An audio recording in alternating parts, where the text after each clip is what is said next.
At the beginning of our story, on the planet of Draenor, orcs and draenei at the time, they lived in relative peace. They would occasionally trade with each other, but overall they didn't interact much and they left each other alone. Where the orcs were born on Draenor, the draenei were not. They came from a planet called Argus, they were running away from the Legion, and one day they were forced to make a crash landing on the planet. The draenei were on the run from Kil'jaeden and the Burning Legion as they had refused to join Team Sargeras, and Kil'jaeden was pissed. He felt betrayed by his longtime friend and co-leader Velen the Prophet, and he had sworn that he would hunt them down even if it took him 1,000 years. Each time that Kil'jaeden and the Legion came close to the draenei, Velen would be warned, and his people, with the help of the Naru, they would escape in time, leaving the Legion with empty hands. It's unknown what happened to the planets that the draenei evacuated, but now on Draenor, they're stuck, they can't get away. The Naru K'ur, the one that rescued them in the first place, with the dimensional ship called Genedar, he'd fallen ill, which caused the crash landing in the first place, and this meant that they could no longer flee. Kil'jaeden did not notice, of course, and when he was told that the draenei were found again, he decided that a change of tactics was required. Instead of sending the full might of the Legion and see the draenei flee once again, he decided to deceive and corrupt the native races of orcs and use them to do his dirty work.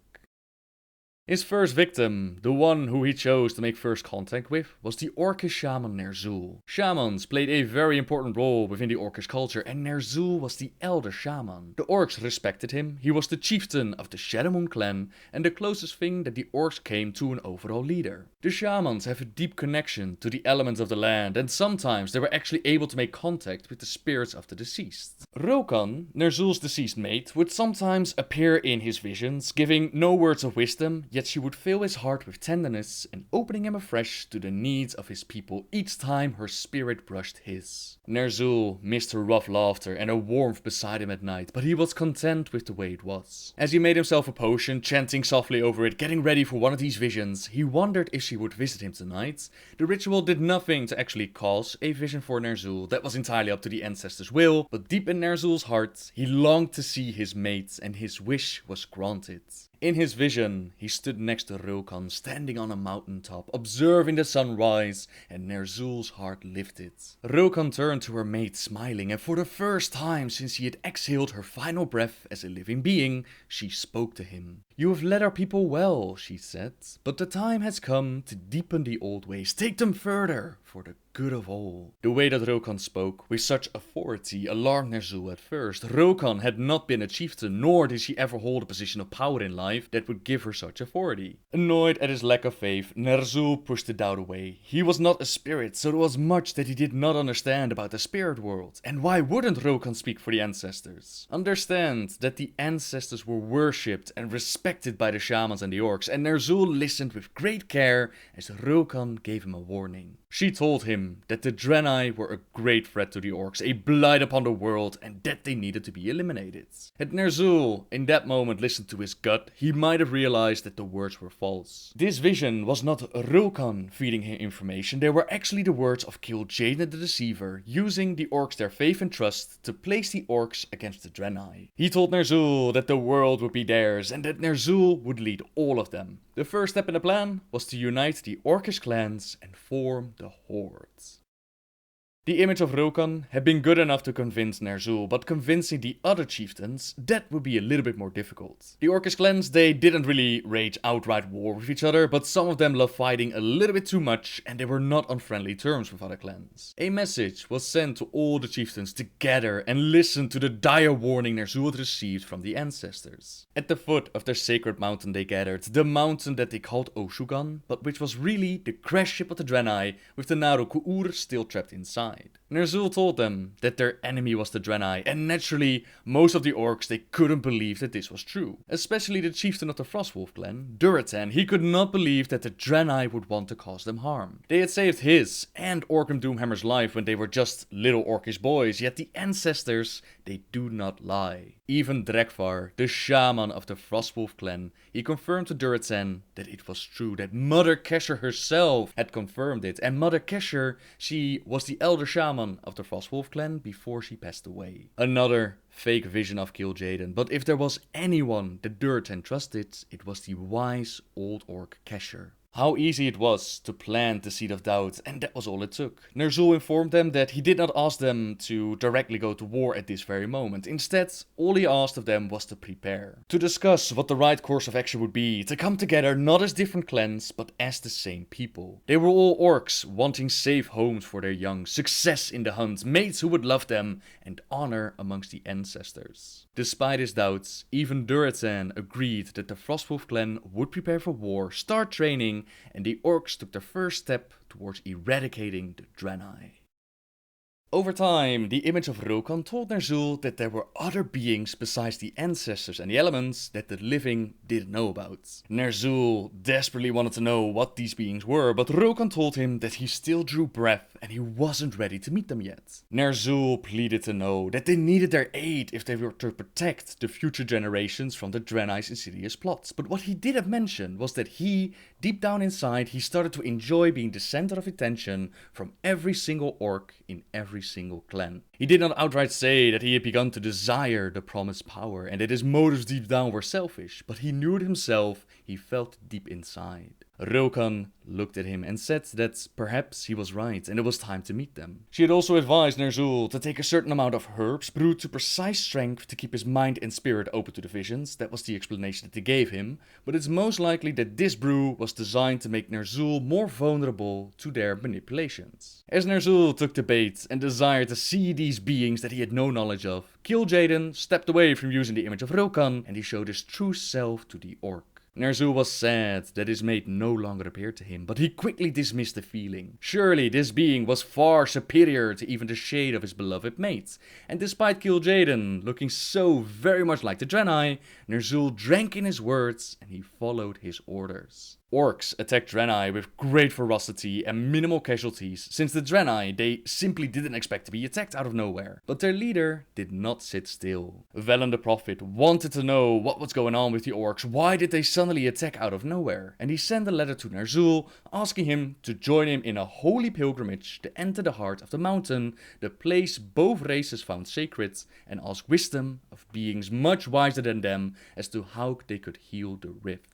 Kil'jaeden and Ner'zhul's apprentice Gul'dan, they were present when Ner'zhul received this message, and they were quickly on the offensive, but the word struck Ner'zhul and he did not immediately agree. He was not so eager to attack those who came unarmed and with the promise of trying to work together towards peace. They are not grun to kill unarmed foes, but despite that, he could not go against Kil'jaeden and Gul'dan, and he would not allow the draenei to defile their sacred place. At Gul'dan's suggestion, he ordered Durotan of the Frostwolf clan to capture Velen and his people that joined him, so that Ner'zhul could speak with the prophets. Like I said, Durotan was once saved by the draenei, and he did not agree with the path that the orcs were placed on, yet he couldn't refuse the order to capture Velen. Refusing to go along with all of this would mean almost certain exile, and this would endanger his clan, so he did what he was told, and he rode out to capture Velen. During their conversation, Velen tried to explain to Durotan why he wanted to reach the mountain, that there was a being inside, ancient and wise, that had long cared for the draenei people. That this being was the reason why the spirits of their beloved dead, the spirits of the orcs, were drawn to this place, but that was exactly the wrong thing to say. The shaman Drekvar was outraged that Velen even tried to suggest such a thing, and the orcs present,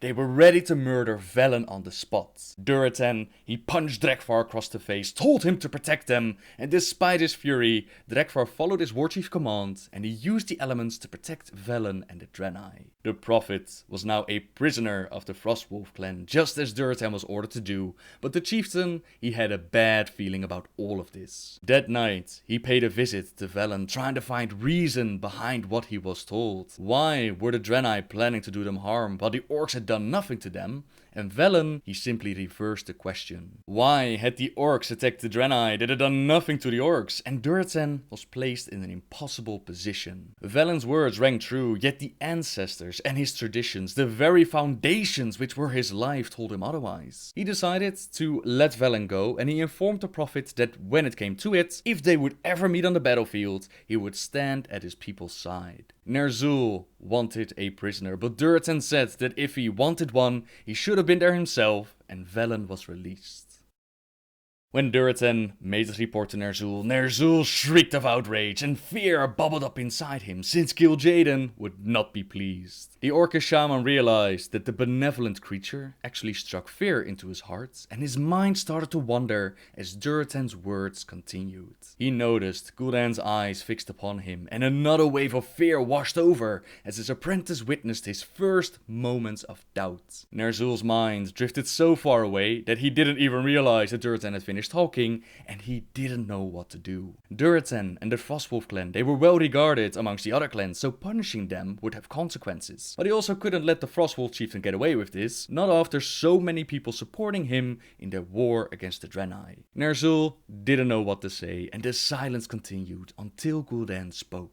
My master is so overcome with rage that he cannot speak. You have disobeyed a direct order from your spiritual leader. Return to your camp, Durotan, son of Garrosh. My master will send you a letter shortly conveying his decision. Ner'zhul found his words and he agreed with Gul'dan's plan, sending the Frostwolf chieftain home. Shortly afterwards, Ner'zhul informed Kil'jaeden of their failure and naturally the deceiver was furious. Ner'zhul quaked before that anger, prostrating himself on the earth, murmuring, "Forgive me," as Kil'jaeden raged. Eventually, Kil'jaeden managed to compose himself again, and he told Ner'zhul to never again trust Durotan with an important task like that. They did take 2 of the Atamal crystals that Velen had carried with him, and these crystals, there were 7 in total, they all had great different powers. Ner'zhul informed Kil'jaeden about these crystals, about their minor victory, thinking that it might please the Great One, but to someone like Kil'jaeden, these crystals, well, they weren't worth anything. The crystals would be more use to the Orcish people in their battles to come against the Draenei, as Kil'jaeden asked, "That is your battle,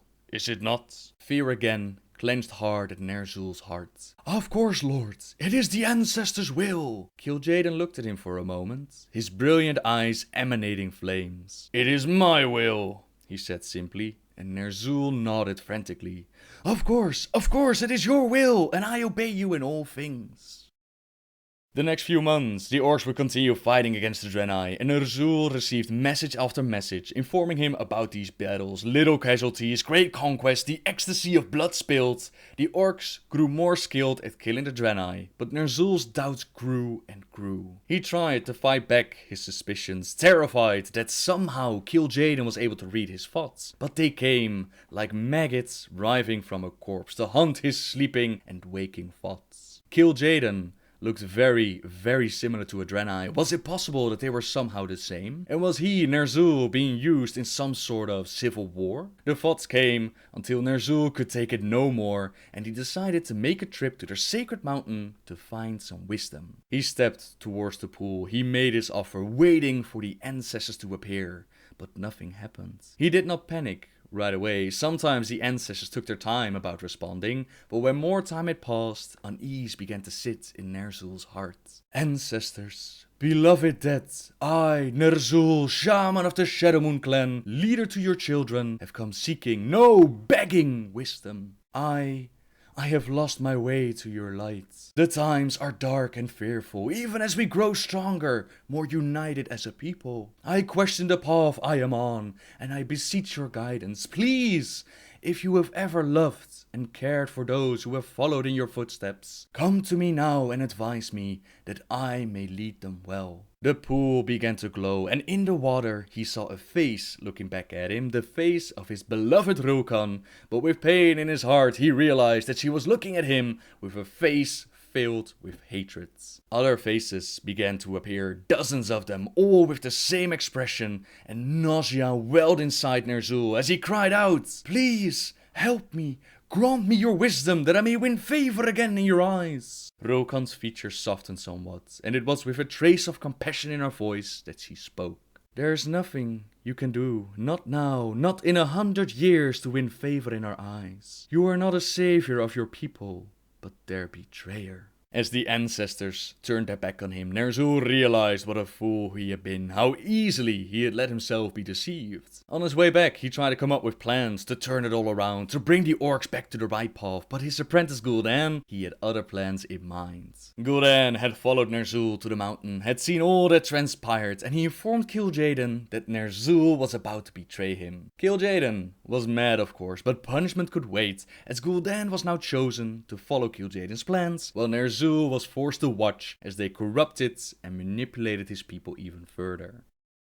From that moment on, Ner'zhul's story would be watching as his apprentice Gul'dan stepped into the spotlight. Gul'dan had always had a lust for power, so there was no reason to play games. Kil'jaeden could simply be honest with Gul'dan, and Gul'dan had no problem with using his people to benefit himself. The elements eventually banned the orcs, since even they recognized that a war against the draenei was not the right way. In exchange, Gul'dan offered the orcs a new source of power, fel magic, and the first orcish warlocks were created. They used this fel magic, these warlock powers, to literally suck the life out of their children, magically age them, and produce fighters at a much faster rate. Blackhand was appointed to be the first warchief of the now officially formed horde, but in truth, it was actually Gul'dan running the show with his shadow council. The war against the draenei went as planned, until only their city of Shefrev remained. For this final battle, Kil'jaeden sent Manoroth down to offer his blood, granting the orcs incredible power, but also turning them into slaves. All the while, Ner'zhul was forced to watch, but the wolf still had some teeth. He wrote a message to Durotan, who was against Gul'dan and all that the horde did, but again, he couldn't speak out. Ner'zhul warned Durotan not to accept Gul'dan's so-called gift, so the Frostwolf clan, they refused to drink, while the other chieftains, like Grommash Hellscream, they embraced this gift willingly. With the demon blood pumping in their veins, the orcs stormed Shefrev, murdering every draenei, man, woman and child that they could find. Kil'jaeden saw the slaughter and figured that his plans were successful, that Vel and the Prophet had finally been taken care of, so he left Draenor and he left the orcs to their fate.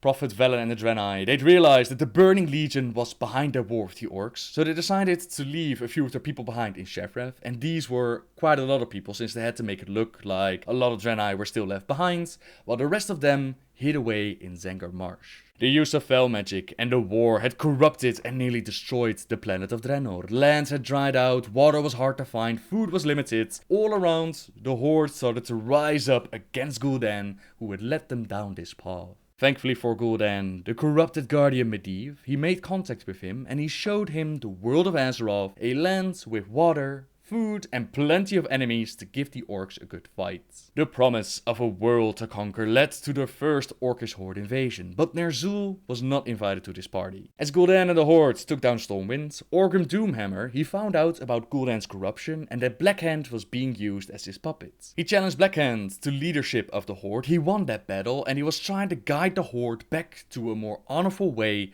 while still trying to conquer the planet of Azeroth. They simply needed this planet, so Doomhammer, even though he was honorful, he still tried to conquer the planet. This meant that Gul'dan, he was no longer in a real position of power, but he wasn't done scheming just yet. He created the first of the Death Knights, amongst them Terongor. He created Ogre Magi. He abandoned the horde in a critical moment of the war, and this caused them to lose the siege of Lordaeron. Eventually losing this siege meant that the horde was pushed back all the way to the Blackrock Mountain, and there they were eventually defeated by the Alliance of Lordaeron. Like I said, Gul'dan didn't care about his people, all he wanted was power, and he believed that he could find that power in the tomb of Sargeras. But all he found there was his own demise. I am Gul'dan. I am darkness incarnate. It cannot end like this. The Alliance followed the escaping orcs to the location of the Dark Portal. Khadgar closed it, as some of the orcs they stepped through the portal to return home to Draenor, but they were defeated.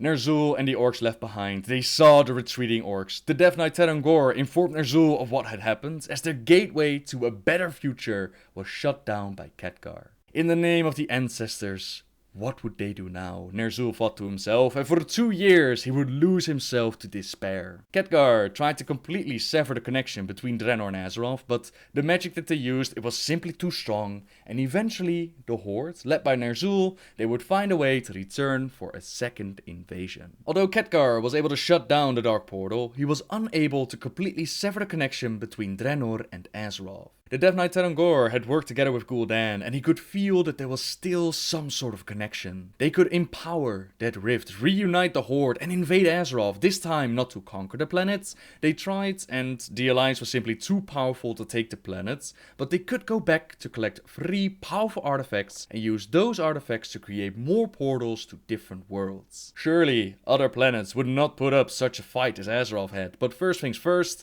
they had to empower the rifts, and the Horde required a leader. That's why Terangor needed Ner'zhul at his side. Even though Ner'zhul was deceived, the orcs still regarded him as a high leader, and with Ner'zhul at his side, he would be able to reunite the clans. But when he first showed up in the village, Ner'zhul did not want to listen. He was lost in his despair, could think about nothing else but his own demise, yet Terangor had to convince him, and he did his best to explain his plans and give a little bit of hope to the old shaman. Eventually, Ner'zhul was willing to listen, and together with Terangor, they made their plans. First, they needed to empower a new portal to open up that rift, and to do this, they had to get their hands on the skull of Gul'dan. This skull was picked up by one of the warlocks that joined Gul'dan into the Tomb of Sargeras. The orc survived the events in the tomb, even though Gul'dan did not. He picked up the skull switched owners a few times, until it eventually came in possession of Hurakan Skullsplinter. Hurakan was the chieftain of the Bone Chewer clan at the time. Ner'zhul, he was able to convince the other chieftains of their plan, and he placed Grommash Hellscream, Warchief of the Warsong clan, on a very special mission. Grommash was charged with convincing Hurakan to give up the skull, but Hurakan, he was quite happy with his little artifact, and he did not want to give it up. This meant that Grommash had to fight for it. He was able to keep control over his bloodlust, the demon blood pumping in his veins, and he was able to fulfill his mission and even convince the new chieftain, Tagar Spinebreaker, to join him and Ner'zhul in the new hordes. After reopening the Dark Portal, their task was to collect 3 artifacts: the Book of Medivh, the Eye of Dalaran, and the Scepter of Sargeras. As Grommash, Terangorfiend, and several others stepped through the portal, Ner'zhul stayed behind, holding the rift open and communicating with the skull of his former apprentice. Even in death, the skull of Gul'dan was still able to whisper. So great was Gul'dan's power, now locked away in this artifact. As the Horde returned for a second invasion, the Alliance of Lordaeron, they rose up once more to defend the planet. They didn't right away understand what the Horde was trying to do, and this gave the Horde the opportunity that they needed to collect their artifacts. They even gained the help of the Black Dragon Deathwing, and in return for Deathwing's help, the Horde would take several of his Black Dragon eggs with them back to Draenor. Within Hellfire Citadel, Ner'zhul waited for Terangor to return, yet Terangor did not come alone. With him was Deathwing himself, who met with Ner'zhul, and he requested the skull of Gul'dan. At first, Ner'zhul was very reluctant to let go of the skull. After all, Gul'dan was his former apprentice, and if there was any power left, it should belong to him. You don't refuse a being such as Deathwing though, so as the dragon collected the artifact, took it with him,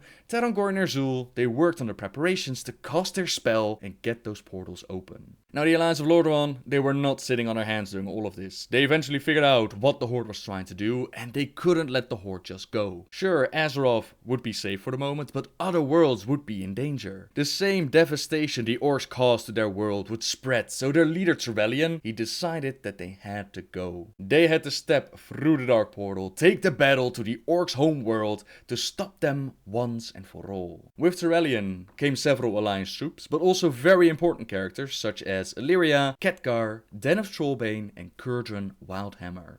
This is our chance. Storm the portal! Together, they charged the portal, which Grommash and his forces were trying to hold. They charged through it, they got through the portal, they claimed a piece of the land of Draenor, they built up on our hold, and for months Khadgar worked on figuring out what Ner'zhul was trying to do. What was Ner'zhul waiting for? Why hadn't he cast his spells yet? As they were wondering why he hadn't done this yet, one night it came to the mage. Once every 547 years, there's a celestial event on Draenor that involves 3 constellations. The stars would line up perfectly, forming the scepter, the book, and the eye. The perfect moment for Ner'zhul to cast and empower his spell. And according to Khadgar's calculations, at the point that they're talking about this, they were 55 days away from this event, which would last for 3 days in total. Ner'zhul had spent months working on his spell, and they were ready to cast it, but in order to do it properly, they needed to go to a specific location that would empower the spell. The Black Temple, formerly known to the draenei as Karabor, it was a place of power on Draenor, and this location would be perfect. Ner'zhul, Terangor and Kilrogg Deadeye, they prepared to leave Hellfire Citadel, as Kargath Bladefist and the ogre Dentark, they were left behind to keep the Alliance forces busy. Khadgar and the troops, they attacked the Citadel, trying to stop Ner'zhul. Kargath, he realized that this was a battle so they simply couldn't win, but he figured that he bought Ner'zhul enough time, so he made his escape. Dentark the ogre, he was not so lucky. He ended up in a wizard duel with Khadgar, which was intense, but Khadgar was clearly the better mage and he decapitated the ogre. With the fortress taken, the Alliance realizes that Ner'zhul was gone, so they had to track him down. Khadgar used his magic to track down 2 artifacts. He tracks down the Skull of Gul'dan and the Eye of Durotan, but to his shock and surprise, he realizes that the artifacts are in 2 different places, so the group has to split up. As Khadgar, Illyria and Trellian, they track down the Skull of Gul'dan, Danav and Curdran, they follow Ner'zhul and the Eye. Eventually, the flying griffins of the Wildhammer dwarves led by Curdran, they were able to pin down Ner'zhul and his party beneath some trees, but Ner'zhul is not powerless at all. This next part describes Ner'zhul's power perfectly. It's taken from the novel Beyond the Dark Portal. "They're slaughtering us!" Ner'zhul hissed at Gorfind, who was crouched beside him. "Do something!" The Death Knight glared at him, and a slow, calculated grin spread across his rotting face. "This is but a handful of short human pretenders and overgrown birds. I thought the mighty Ner'zhul would be able to handle such a pathetic attack. But no matter, I can, if you're unable." He started to rise. The impudence! Ner'zhul's mind shot back to the conversation with Gul'dan's skull. "Arrogance! He should not speak so to you!" No, he should not. "You should not speak so to me, Gorfind," he said, his voice icy. Gorfind blinked, surprised at his tone. "Nor will I permit it from you again." Ner'zhul rose, fueled by his anger. He clenched his fist as he concentrated on the earth beneath them and the air around them. His shamanistic magic had once made him one with the world, able to tap into the elements themselves. But the elements no longer heeded his call. They had not, since he had sworn allegiance to Kil'jaeden, as if the elements were disgusted by the demonic energy that now tainted all his race. But no matter, he had learned new skills since. Whereas before, the forest had been still, save for the cries of attacks and the wails of the dying, now a wind erupted out of nowhere. A griffin that a moment before been diving smoothly for another pass, beak open in an angry shriek, claws extended, now caught frantically as it was buffeted about as if by unseen hand. Its rider struggled to maintain its seat, but failed and fell heavily toward the ground. The unburdened griffin sought to the skies. Ner'zhul gestured with both hands commandingly, and the wind snatched up dry grey sand and proceeded to scour both dwarf and griffin with it. The Wildhammer cried out, not in victory, but in agony, as his skin was scoured from his bones. It was a sweet sound to Ner'zhul's ears. Its mount was no luckier. Feathers flew and droplets of blood were caught up in the whirlwind. Seconds later, there was nothing but 2 piles of glistening flesh on forest floor. Ner'zhul had definitely learned some new tricks, and it seems like he no longer asks the elements to serve him, he now forces them to bend to his will. Terangor was impressed, but wasn't just going to sit on the sidelines. With his dark magic, he shot down Curdran Wildhammer from the sky. They captured him, and this forced the other dwarves to retreat, allowing the rest of the orcs to continue their journey. Despite their captive, it was clear that they needed a hideout, and they needed to find one soon. The one place they could think of was Akundun, but Kilrogg Deadeye, fearless, powerful Kilrogg, he was terrified to go to that place. The history behind Akundun is that it used to be a holy burial ground for the draenei, until Gul'dan's lust for power had his Shadow Council search the area for artifacts of power. They had found an artifact, to be sure, but something had gone wrong, and they released Murmur, an elemental born when the universe was created. Murmur's arrival devastated the area around Akundun, desecrated the holy site, and now Ner'zhul and the others, they were planning to enter this area. They had no choice though, the Alliance was right behind them, so Kilrogg, he found his courage, and the party moved on ahead. Inside of Akundun, they found remnants of the Shadow Council, amongst them the Orc Vorpil and the Ogre Blackheart. All these years, they had been waiting for an opportunity to rejoin the Horde, and now the Horde had come to them. They would stand at Ner'zhul's side, and together they would fight against their foe, the Alliance, giving Ner'zhul enough time to reach the Black Temple. Shortly afterwards, Dun of Trollbane and the rest of the Alliance troops that follow him, they also found a way to Akundun, and they too gained powerful allies. Nemuran, a draenei and one of the last of the Akunai, he'd survived the war with the orcs, and he was pissed that the orcs dared to defile their holy grounds. After talking with Danav and finding out what these strange humans were doing here, Nemuran agreed to aid them in their battle against the orcs. The spirits of the dead were called to serve once more, and the forces they clashed with each other. When they found Curdran Wildhammer, he'd been beaten up pretty good by the orcs, but a mighty healing spell from Nemuran made him good as new. Meanwhile, Terangor and Ner'zhul, they were busy with creating a portal, which would allow them to escape. And of course, Danav wanted desperately to stop them,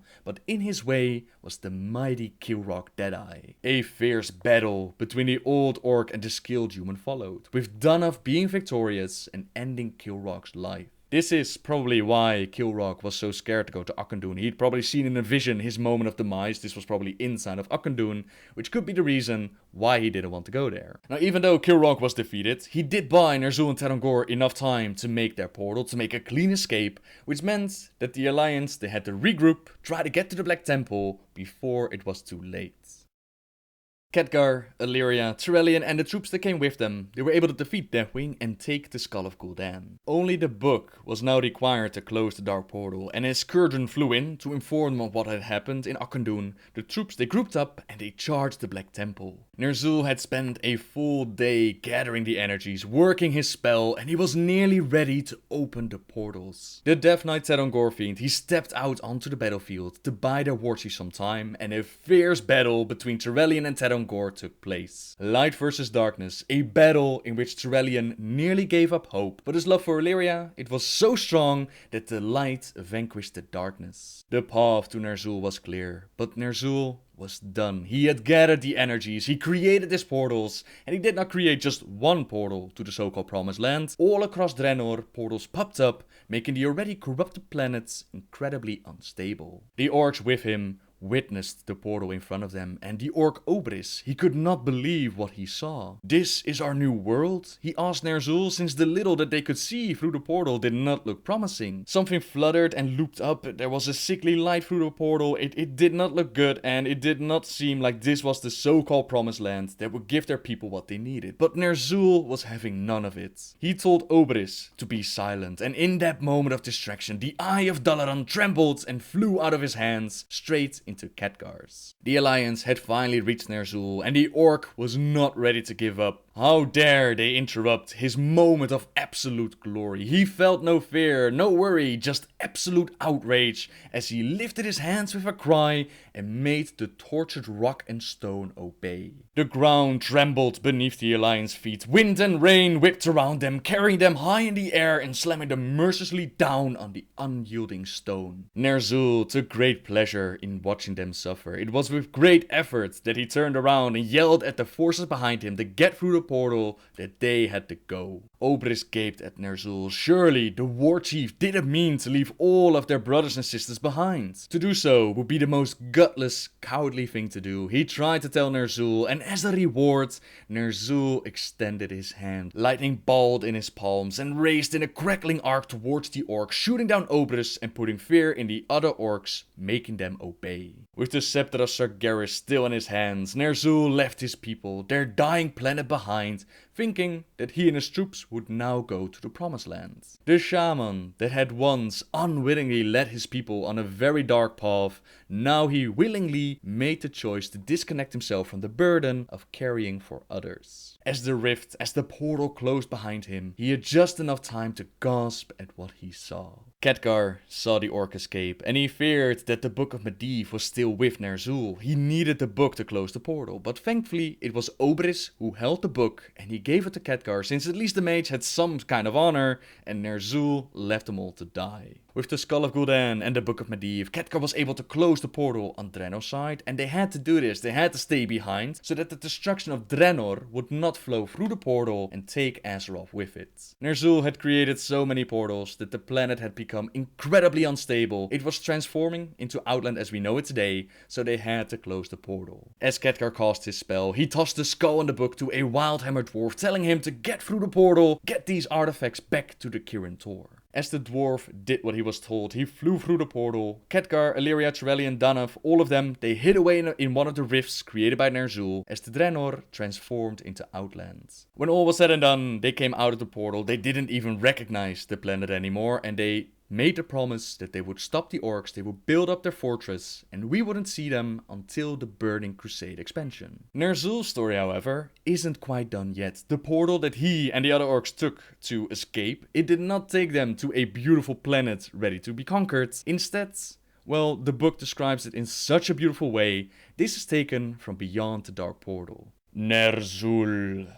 The orc shaman and horde warchief cried out at the sound of his name, his eyes flicking open. At once, the strange swirling nothingness all around him assaulted his senses, and he squeezed his eyes shut, hoping to force away the welter of sensation that threatened to drive him mad. Then, through the thrums and howls and cracklings, he heard it again. Ner'zhul! Blinking, he glanced around him. A short ways away, or so it seemed, though an instant later he would have sworn it was miles distant, Ner'zhul saw a dark form. It was shaped like an orc, and a longer look confirmed it, revealing green skin and tusks and long braids. Definitely an orc, and one Ner'zhul recognized as one of his Shadow Moon warriors. The warrior did not move. However, Ner'zhul thought he saw the other orc's chest rising and falling, but in this place he could not be sure of anything. Other shapes littered the strange maelstrom of light and shadow. All those who had followed him through the rift appeared to be here with him. The question was,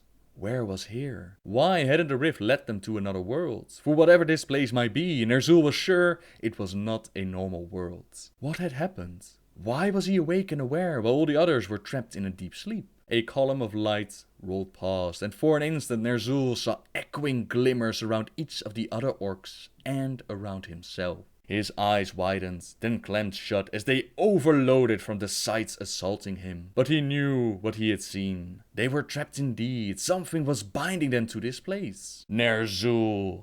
His name wafted across the strangeness yet again, but this time Ner'zhul felt something tug upon his chest and his limbs. The other orcs receded rapidly, or perhaps he was the one moving while they remained locked in place. It was impossible to tell here, but within minutes Ner'zhul was alone, the rest of his orcs only distant shadows. And then a larger, darker shadow fell across him, and he looked up into the face of Wrath itself. Before Ner'zhul hung a massive being arrayed in heavy armor of etched blood-red metal. The figure's face resembled that of a draenei, intelligent looking and clever, but with bright red skin and a demonic cast. The creature had short curving horns rising from his high temples, and two strange-like tentacles extending below his mouth and well past the short beard covering his chin. Several earrings gleamed, and the creature's eyes glowed a deep yellow, and Ner'zhul knew him at once. "Great One!" Ner'zhul gasped, doing his best to bow, though his limbs were still bound somehow. "Ah, Ner'zhul, my unfaithful little servant," replied Kil'jaeden, Demon Lord of the Burning Legion. "Did you think I had forgotten about you?" "No, Great One,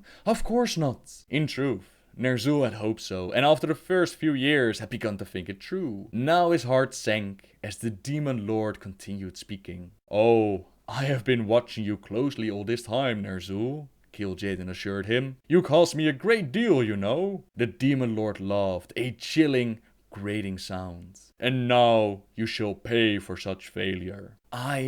Ner'zhul began, but his brain could barely formulate words. "You could not leave well enough alone," Kil'jaeden finished for him. "I knew that eventually you would try yet again to cause magics you were not ready to handle and did not understand. I waited, knowing that someday your own arrogance would bring you to me." He spread his gauntlet hands wide. And here we are. His eyes narrowed to mere slits. You have dreamed of death. You fought to escape it. Now, my little puppets, death will be all you ever know. Brief glimpses seared Ner'zhul's brain. Agony as pieces of flesh were torn from his still living body. The dead surrounding him, closing in on him, their blood on his hands. His own blood coating them. A morbid union of death, life, and excruciating torment.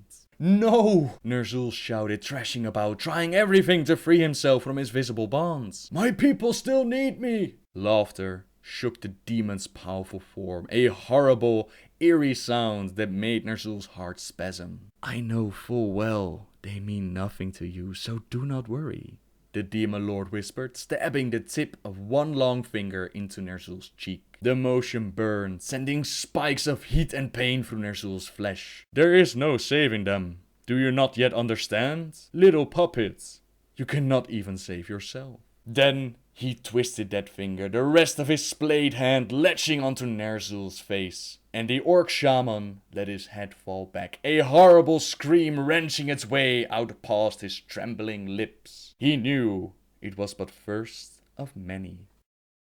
Ner'zhul was taken and tortured by Kil'jaeden over and over again, until the deceiver came up with a new plan and purpose, but that's a story we'll cover later in this series. Grommash Hellscream of the Warsong clan, father of Garrosh, located in Nagrand. Grommash Hellscream is probably the most popular and commonly known warlord. Grom from our time was the first who stepped up when Gul'dan offered the orcs a drink to increase their power. He was the one most eager to go to battle, no matter what battle it was. His war cry is fitting for his name, and his weapon Gorhal sings as it strikes in battle.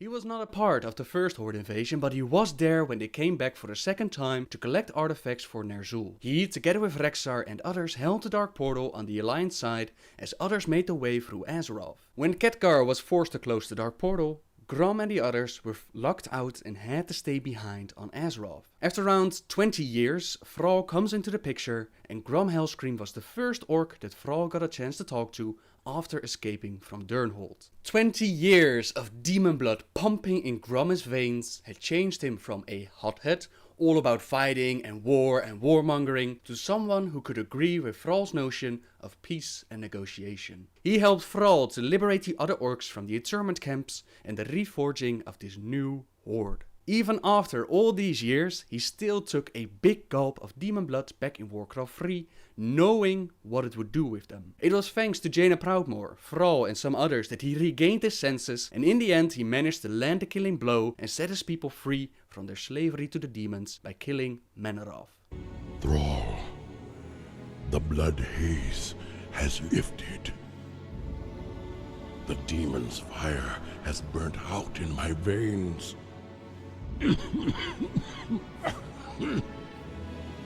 I have freed myself.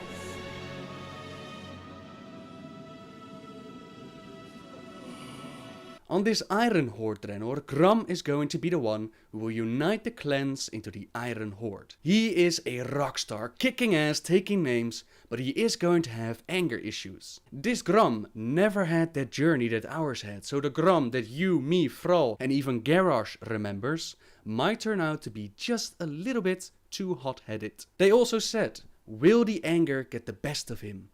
I would bank on it, so it will be very interesting to see how they're going to do his story. Will his anger once again make him fall, or is he going to learn how to deal with it? And will they be able to keep that picture that people have of Grommash Hellscream, that hero, that ultimate orc? Will they do it justice, or will people hate what they're going to do with him? Will be very interesting to see. Durotan of the Frost Wolf clan, Thrall's father, located in Frostfire Ridge. Durotan from our time was one of the orcs who was not happy with the events that unfolded on Draenor.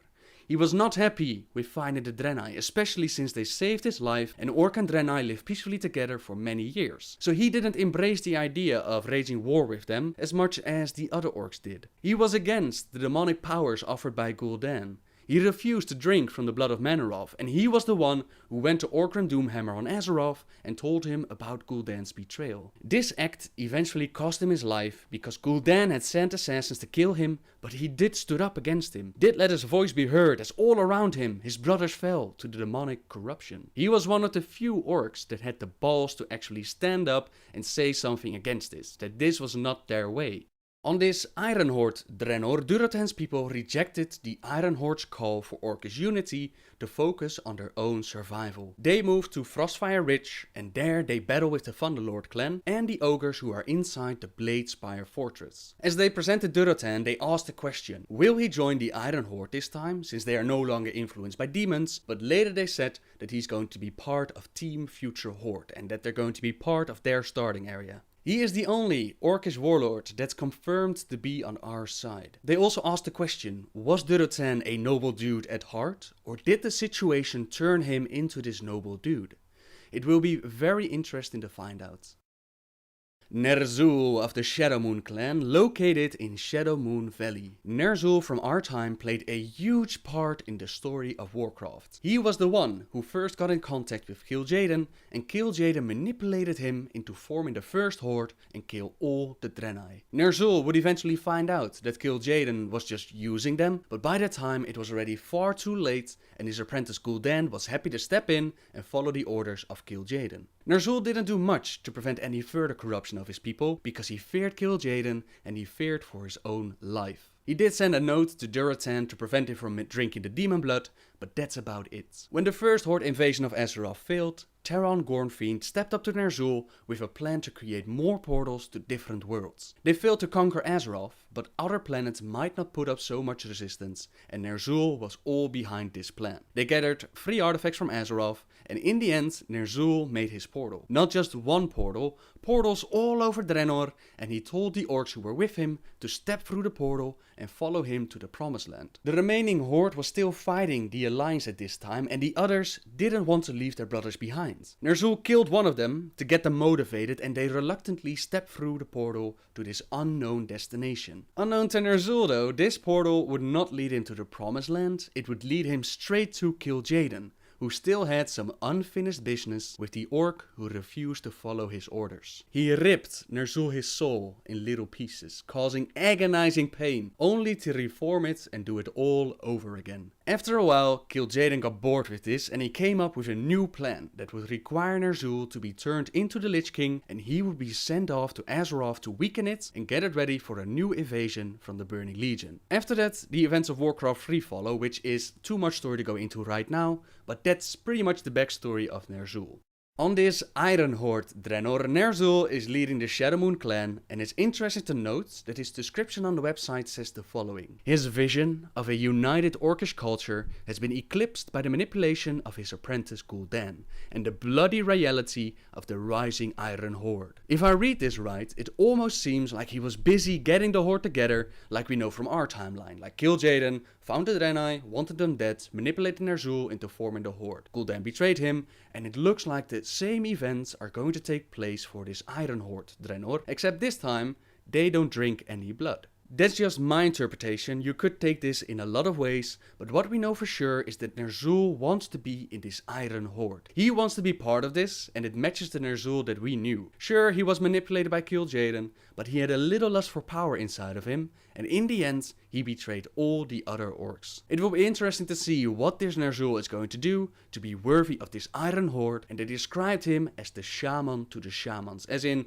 you might be a good shaman, this guy is the top dog. Gul'dan of the Storm Reaver clan, also located in Shadowmoon Valley. In our timeline, Gul'dan was the one who led the orcs down the path of demon blood, fell magic, and he didn't give a crap about his people. All he cared about was power. Power and even more power. When Ner'zhul figured out that Kil'jaeden was manipulating the orcs, he wanted out. Gul'dan was the apprentice of Ner'zhul. He found out about Ner'zhul wanted to stop all these events, and he took Ner'zhul his place in following the orders of Kil'jaeden. Kil'jaeden promised Gul'dan the good life, powers beyond his imagination, but once the orcs fulfilled their mission, killed nearly all the draenei, Kil'jaeden just left them to their fate. It was at that moment that Medivh, under the influence of Sargeras, contacted Gul'dan and told him about Azeroth and how to build a portal to it. The Horde invades and Gul'dan decides to spy in the mind of Medivh in search of more power. Unfortunately, at that moment Medivh gets killed because his friends found out that he was corrupted, and this put Gul'dan into a coma. In the meantime,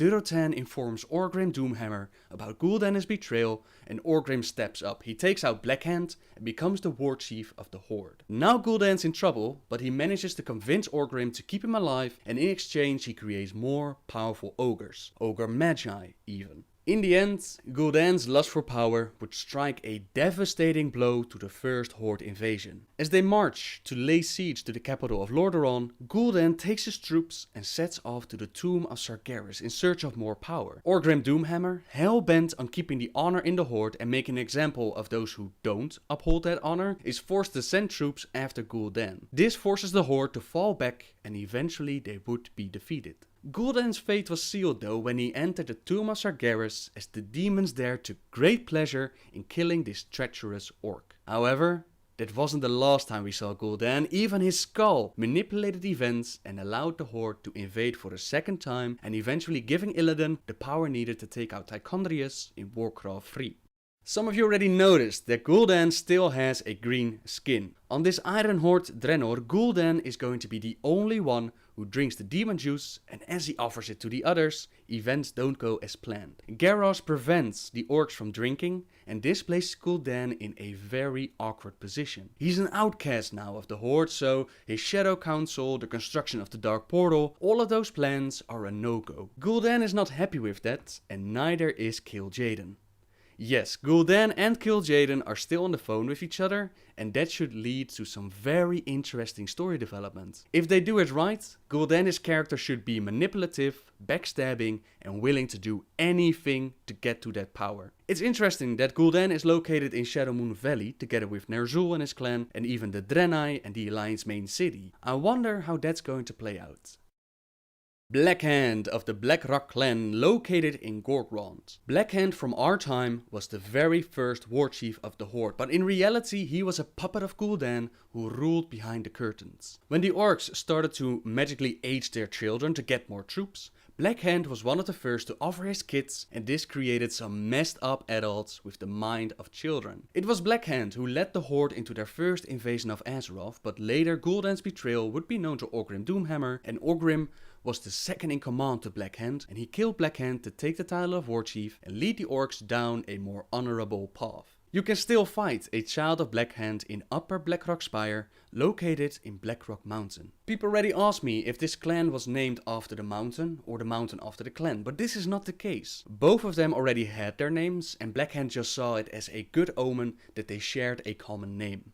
Blackhand and his clan on the Iron Horde Draenor are the backbone of the Iron Horde. Now that Gul'dan isn't manipulating him, Blackhand is a more honest orc. He and his clan are the Smiths, and they are the ones who took Garrosh's blueprints of the future and turned them into weapons for the Iron Horde. One of the raids that we're going to get is called Blackrock Foundry, where we are going to dismantle this foundry of weapons and armor creation, and in the end we'll face off against Blackhand himself.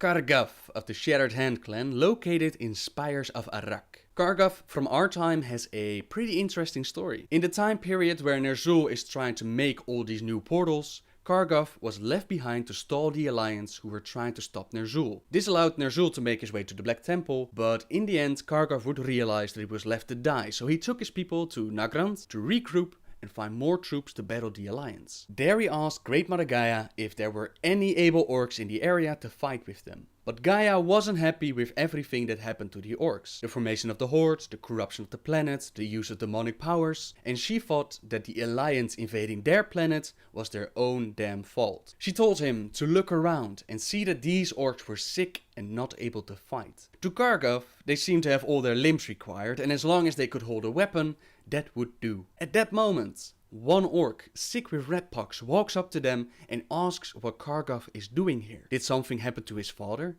And as he was talking, he fell over and started to puke out blood. Young Garrosh Hellscream was not able to join the war effort because he was sick. But Kargath realized that these orcs would be of no use. "You pathetic weaklings," he snarled. "Do the horde a favor and die here. If you can't help defend your people, you have no right to live." Nice going, Kargath. Thanks for messing up Garrosh like that for us. And over time, Kargath would serve Manaroth and later serve Illidan. You can still fight him in the shattered halls of Hellfire Citadel. Kargath, on this Iron Horde Draenor, got enslaved by ogres to work in the mines, but one day he had enough. He used his own chains to strangle one of the ogres, and then he cuts off his own hand to set himself free. After that, he turns around to the others and asks who's next, and they're all like, "We're with you, man," so they all escape from those mines, and this clan is formed by many different clans, who were all enslaved, and it's a very dark and pain-minded clan. Many more followed his example of cutting off a body part and replacing it with some kind of weapon, and they don't mind inflicting some of that pain on their enemies. Kilrogg of the Bleeding Hollow clan, located in Tanaan jungle. In our timeline, Kilrogg was at the front of the war. He was one of the first to drink from the demon blood, he was there during the first invasion, and he was there when the horde attacked for the second time to collect the artifacts Ner'zhul required to make his portals. Despite that, Kilrogg was an older chieftain, and with age comes wisdom, so he was more unwilling to just throw away lives for the war. To compare that to someone, Kilrogg didn't mind fighting, but he wasn't a Grommash Hellscream. He wasn't all about Loktarogar, let's go fight stuff and doesn't matter what happens. He was older, he was wiser, he was Grum as we met him later when he teams up with Thrall. Anyways, that's besides the point. The younger orcs, they saw this as a weakness, which caused Kilrogg to kill at least 3 of his own sons and 2 of his grandsons, who thought they could rule the clan better than him. Orcish rules, man. If you want to rule the clan, you gotta take out the Warchief, which Thrall has changed of course, but those orcish rules are pretty damn brutal. Eventually, Kilrogg would join Ner'zhul and Teron Gornfiend as they made their way to the Black Temple to start creating these portals. Right behind them were the Alliance forces, so they made their way to Akundun, despite Kilrogg his fears. Don't make the mistake of thinking that he was a coward. Akundun is just a very scary place, and Kilrogg believed that going there would mean their doom. Eventually, he managed to stall the Alliance forces, allowing Ner'zhul and Teron Gornfiend to escape and continue their journey to the Black Temple. It was there, in the Shadow Labyrinth, that Kilrogg lost his life by the hands of Danav Trollbane. On this Iron Horde Draenor, the Bleeding Hollow clan is a very shamanistic clan, but also a very tribal one. They live in the jungle, they're kinda out of their mind, and the shamanism that they practice is much more dark and savage. They have a ritual that each new warchief goes through, and this ritual was described as being in a Blair Witch cave, all gruesome stuff around them, and they would gouge out their own eye to receive a vision of their death. And this vision would influence, dictate how they rule the clan for the rest of their life. Pretty damn messed up. Also, fun fact, the warlock spell Eye of Kilrogg is named after this Kilrogg. Hello everyone. To get a better understanding of Garrosh Hellscream, you'll first need to know a little bit about the history of the Horde and about his father. That's how I started my 2012 version of the story of Garrosh Hellscream. And quite a lot of you requested for an updated version, deep dive into the story. Not only has more story been added, it's also one of the earliest lore videos that I have done. So let us go back in time and talk about one of the best characters built up within World of Warcraft. You made me what I am.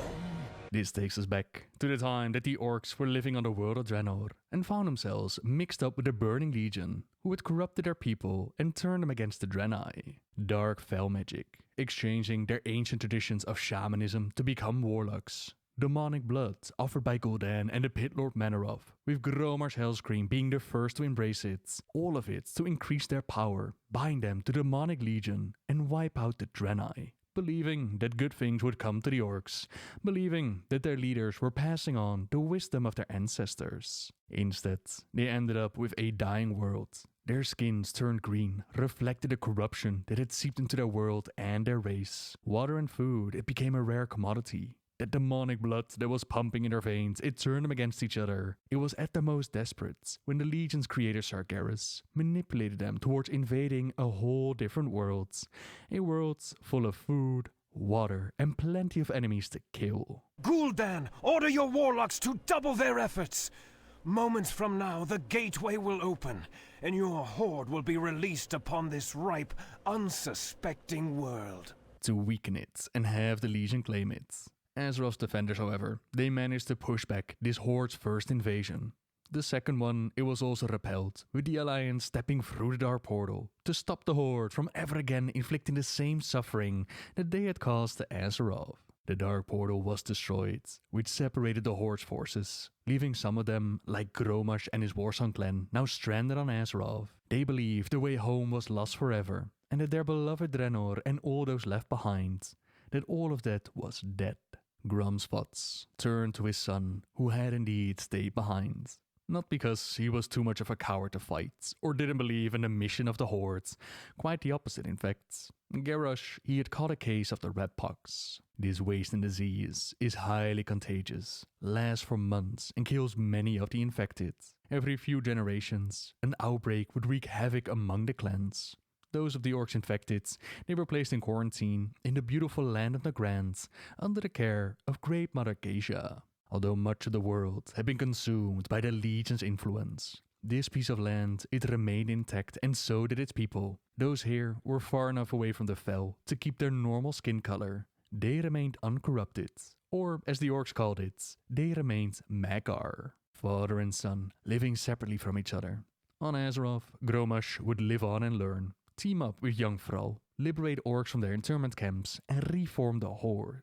Thrall's journey placed him on a path of destiny, one to fight back against another coming of the Legion. Grum was at his side, but he could sense that things are like the old days, like the demons are near, and the bloodlust, it takes hold of them once more. The Warchief of the Horde decides to put Grum and his men on the task of setting up a settlement within Ashenvale Forests, entering the territory of the Night Elves, cutting down sacred trees that they've guarded for millennia. It gave Grum the fight that he was looking for, but overcoming something as powerful as the Wild God Cenarius, it was going to take more than just the orc's strength. Once more, they drank the blood of Manoroth, despite it going against everything that Thrall tried to teach them. They embraced the rage and the old days, slayed Cenarius, but also placed themselves right back into the arms of the Legion. Ah, Thrall. You always believed that the demons corrupted our race, but that's only half true. We gave ourselves up willingly on Draenor. The other chieftains and I, we drank Manoroth's blood, Thrall. We brought this curse upon ourselves. You did this to our people knowingly? Gah! History repeats itself here, with Grommash fully embracing the demonic curse. Thankfully, Thrall and his new ally, Jaina Proudmoore, they're able to make Hellscream see clearly again, which means that it's time to confront Manoroth himself and make him pay for what he has done to their people. The boy believed you could be saved, but he didn't know what burns within your soul. Within your heart, you know we are the same.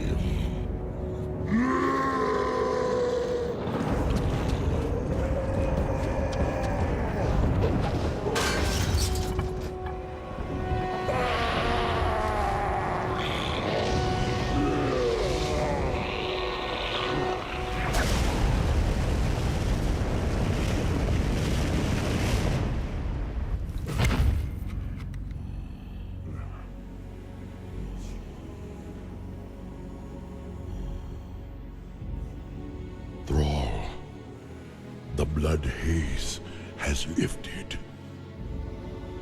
The demon's fire has burnt out in my veins.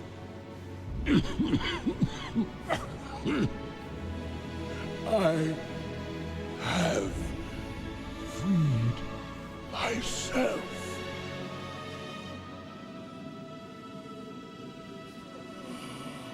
No, old friend. You've freed us all.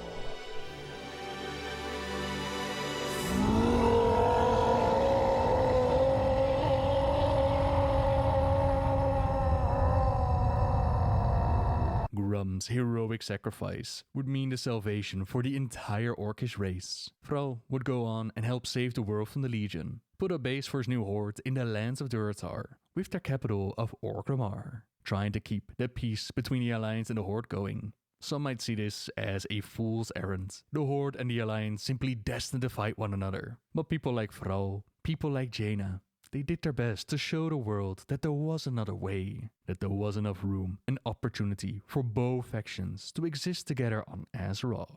Meanwhile, back on Outlands, Garrosh, he grew up with stories of his father, about his savagery and his battle frenzy and his appetite for violence. How he had been the first to give himself to the Horde and to foul magic, allowed himself to be corrupted, growing up believing that his bloodline was cursed, living beneath the shadow of his father's greatest failures. It meant that by the time that we see Garrosh again, which was with the Burning Crusade and the reopening of the Dark Portal, our warchief of the Magar clan, he's quite depressed. But Great Mother Geisha, her time to join the spirits fast approaching. She knows that he has what it takes to lead the Magar. He is strong and wise, all of the spirits approve of him. He just needs to find a way to believe in himself, to let go of the fear that he is going to become like his father. Garrosh is in such a bad state that he even suggests for us to take over leadership, so that he can go ahead and just die, erase the shame of his family name. Nothing that we do seems to be able to snap him out of it. But once we realize that Great Mother Geisha is actually the mother of Durotan,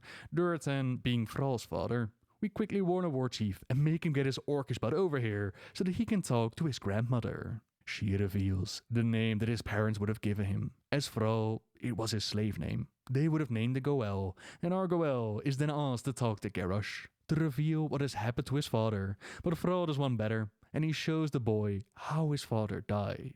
How he gave his own life, so that all of them could live free of the blood curse. Thrall, he had given Garrosh something that he had never had before. Confidence and pride. Pride toward his bloodline, towards who he is. I am Garrosh Hellscream, son of Grum, chieftain of the Magar. And Warchief Thrall saw much potential in our Garrosh. Sure enough, he was brash and quick to anger. But Thrall believed that Garrosh's fierce pride and knowledge of Orcish culture, that would serve the Horde well. The Warchief convinced the Magar Orc to act as an advisor back on Azeroth. Journey with him through the Dark Portal, where it's soon obvious that Thrall and Garrosh, they have quite different visions when it comes to the Horde.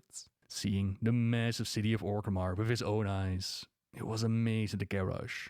Don't forget, he thought that nearly all of the Horde was gone, and here he was, in a city bustling with orcs from all different ages. The color of his skin, being Magar uncorrupted, it made him stand out like a sore thumb. There was an old veteran, one that had served under Grommash himself, who approached Garrosh, told him that he would do his people proud, and if he'd still be able to fight, he would follow the young Hellscream, just like he had his father. But not all was fantastic and glorious. At the Valley of Honor, there was a young orc that had spent her childhood in the internment camps who opened his eyes, made him realize that the products that were sold at the markets, it could not have come from the desert land that the Horde called home. Ashenvale to the north, it was full of everything that they could ever need, but they didn't settle there.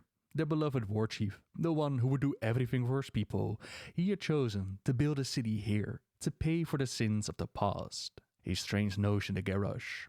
Who was going to be the one to set the price? Are these children that have grown up in the internment camps, are they not punished enough? Thrall's horde was quite different from the one Garrosh had known, especially since this one, it included more than just the orcs, and Garrosh's vision towards how Thrall was ruling it, it was quite different. Then there was a meeting at Veremor to try and extend that peace that Thrall and Jaina had going to more leaders like Varian Rin. The King of Stormwinds, he had lost much to the savage orcs, like his kingdom, his father and his freedom, but perhaps times had indeed changed. Perhaps this new Warchief Thrall was the beginning of something great. Despite all odds, their negotiations actually went quite well. Small steps towards working together, discussing things like trading timber for ore and exotic hides. All of this was a discussion fit for merchants in Garrosh's eyes. Why should the orcs make concessions when they had the strength to just take what they wanted? To which young Anduin Rin, he asked, why waste your warriors and resource in battle when a few words will bring you greater profit? Point being that Thrall, he was open to the idea of working together, while Garrosh, He was more like his father, a desire and bloodlust for conquest and battle to claim what the Horde needed.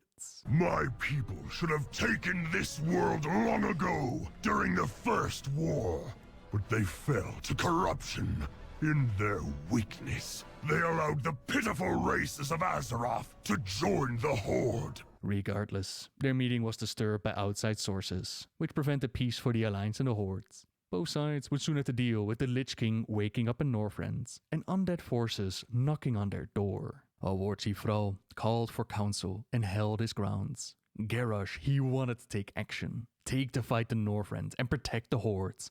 Their argument, it got so heated that Garrosh called for Makura, a duel of honor, a challenge issued out of sheer frustration and rage. At the Ring of Valor, he fought to get his warchief to act, but their fight got interrupted.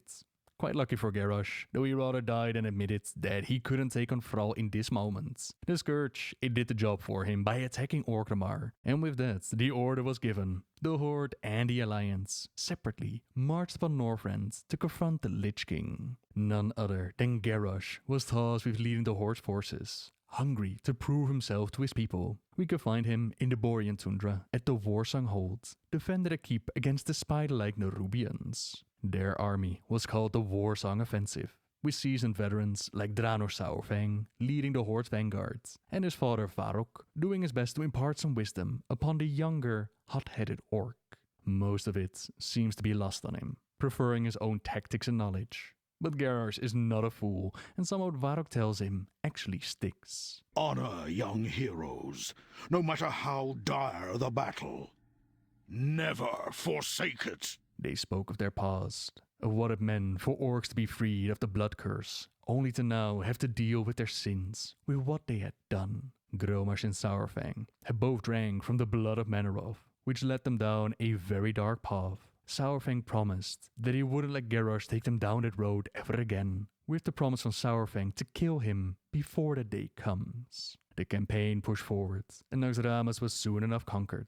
But our time in Northrend, it was not just focused on the Lich King and the Scourge. There were distractions like the Nexus War with Malygos the Blue, also great losses at the Wrathgate, Varrock losing his child, while up north in Ulduar, the Explorers League uncovered a horrible, ancient evil. Yogg-Saron has awakened. I want to see this dwarf, Garrosh, to see the fear in his eyes. Then we'll know if he's telling the truth. No, wait! We are going to need all the help we can get if we are... Vrol! What? What are they doing here? Let me explain. I thought I smelled the stench of Alliance pigs. Control yourself. You want my blood? Come then, dog. He's mine. Stop it! We have all lost! A great deal in this conflict. But we stand to lose everything if we do not stop fighting and work together! A true war chief would never partner with cowards. At the Wrathgate, the Horde's partnership killed more of our men than the Scourge. I'm done with your Horde. May this Death God take you all. You disappoint me, Garrosh. With their leaders not seeing eye to eye, heroes amongst the factions would rise up themselves to push back the evil of Yogg-Saron. What is interesting to note is that at this time in the story, Garrosh and Varian, they're very similar characters. The human king, he has two sides to him, one of them being his Lokash side, quick to anger, quick to lash out, a deep hatred for the Hordes and all that they had done. He was unable to look further, to let go and work towards a better future like Vrol had wanted. Garrosh was similar. He had no love for the Alliance, only to his Hordes. Well, this was the second time that he and Varian had come to blows. It would definitely not be the last. And the words spoken by his warchief. You disappoint me, Garrosh. They would haunt his steps as Vrol stuck around and inspected Warsong Holds. While doing so, a report came in. The Alliance had apparently attempted to conquer Mordrevar, but a Horde patrol had seen the regiment and successfully prevented the assault by attacking them from the rear. pinched between the Scourge at their front and the Horde at their back. The Alliance forces had perished, but so had the Hordes. The Scourge too had suffered losses, but the gates remained under the Lich King's control. Forces led by Blackscar, who proudly reported back to Garrosh. Though it had cost them their lives, their selfless bravery prevented the Alliance from capturing a strategic point. Such courage is worthy of true soldiers of the Hordes. Garrosh sent a messenger back, telling Blackscar to immediately return to Warsong Hold. An ambush on open troops waiting to fight. That's one thing. To attack a regiment already engaged in battle with another from behind. What was Blackscar going to do next? Sneak into their camps and poison their water? Enslave one of their commanders with magic and force him to murder his troops while they sleep? Rain disease upon their enemies like the Forsaken? Fight the way that they do? There is no combat, but honorable combat. What Blackscar had done was coward work, and Garrosh would not have cowards among his ranks. One last chance was given to Blackscar to return to Orgrimm's hammer, lead his soldiers in a manner worthy of the Hordes, prove that he was no coward, or it would be his head on a pike. A wise decision, one that Thrall approved of. He had no regrets to make Garrosh the commander of their forces. He only wished for his attitude towards the Alliance to change. But Hellscream had a duty to the Hordes, and the Horde alone would not compromise like Thrall had. His people would never dwindle, not again. The Hordes would never fall. After the tournament held by Tyrion Fordring to figure out who was ready to assault Icecrown, the Alliance and the Horde, they finished their campaign in Northrend by slaying Arthas the Lich King and replacing him with Bolvar. The armies of the Alliance and Horde returned home as conquering victors. They had triumphed over one of the greatest threats Azeroth had ever known. Back in Orgrimmar, their people greeted Garrosh with a thunderous applause, with a parade of his own idea to honor all the veterans of the Northrend campaign. He was now seen as a worthy heir of the Hellscream lineage, and as a remarkable battle commander in his own right. The rumors of him single-handedly taking out the Lich King, they might have been a bit much, but it was undeniable that his leadership had brought them success. That Garrosh was exactly what the Horde had needed in their dark hour. In the shadow of the armor and skull of their great enemy Manoroth, Thrall presented young Hellscream with the weapon of his father, Gorhal, the axe that had slain the Pit Lords, but was also used to slay Cenarius. Like any weapon, it can be used for good or ill. I charge you with being the best of your father, Garrosh, with using this weapon wisely and well for the good of your people. If only Thrall could predict the future, but his attention would soon be drawn to the coming of the Cataclysm. Shamans around the world sensed that something was coming, that something was very wrong with the elements themselves, but what was causing this upheaval remained a mystery. And all will burn beneath the shadow of my wings. Figure out what was going on. The Warchief decided to travel to Outland and communicate with their elements. While he was gone, someone would have to lead the Horde, and Thrall decided that Garrosh was the perfect orc for the job, to lead the Horde on his behalf until he returned. At first, Garrosh thought that politics were not exactly his game. He understood battle and tactics and how to rally troops. But ruling their people, he'd rather have a sword in his fist than a scroll. Thrall assured him that he wouldn't enter the political battlefield without weapons. At his side would be seasoned advisors like Eitrigg and Cairne to help him uphold the honor of the Hordes. No need for glory at the moment. You just need to take care of it. Put its needs before your own, as your father did. It is my true longing to lead the Horde to the best of my ability, Garrosh said. And so yes, 1,000 times yes, my Warchief. I will lead as well as I can, and I will consult with the advisors you suggest.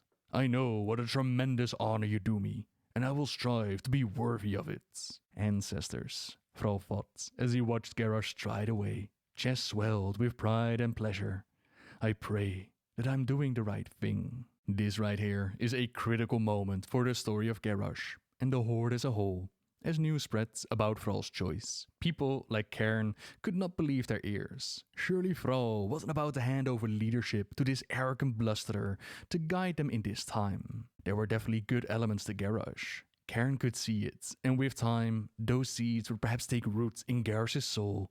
But right now, He was not fit to lead the Horde any more than Grom had been. But Thrall had made up his mind, left the Horde behind, and Cairne, he did his best to advise Garrosh. So did others, but often the Horde leadership clashed with each other, clashed with their new Warchief. While Thrall had hoped that his new responsibility that was actually tempering Garrosh and grant him wisdom. Instead, taking on the mantle of leadership, it only encouraged Garrosh to indulge in his warlike ways. He had always believed that the Horde was being too timid. Thrall's way of paying for past crimes, trying to work with the Alliance, all of that was not what he had in mind. His gaze turned northwest to the lush forest of Ashenvale. It was a land of plenty, and it was well within the Horde's reach. Most of the region belonged to the Night Elves, but they did not stop Garrosh from sending troops into the woodlands. Their assaults in turn enraged the Alliance. Tensions between the factions flared up, and open war seemed inevitable. Some of the Horde members welcomed these bold and aggressive maneuvers, but Cairne did not. The elder Tauren did everything he could to reason with the acting Warchief and prevent bloodshed. In Cairne's eyes, Garrosh was leading the Horde down a dangerous path, one that would inevitably destroy it. The Warchief did not listen to his wisdom, and so Cairne spoke the only language the orc would understand. He challenged Garrosh to Mak'gora. Garrosh, you are not fit to rule the Horde. Quite a lot of you, rightfully so, commented that the hostility in Ashenvale, the attack that pushed Cairne into action, that was actually carried out by the Twilight's Hammer cult, masquerading as members of the Horde in order to stir up tension, meaning that Cairne was actually falsely accusing Garrosh when challenging to this battle.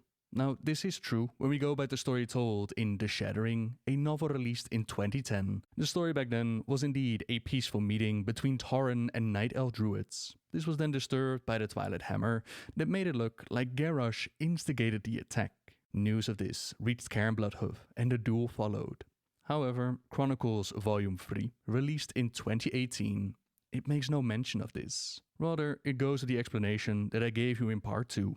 Garrosh setting his eyes on Ashenvale, those lands of plenty, tensions flaring up between the factions, and Cairne doing everything that he could to reason with the Warchief, until he spoke the only language the orc would understand, challenging Garrosh to Mak'gora.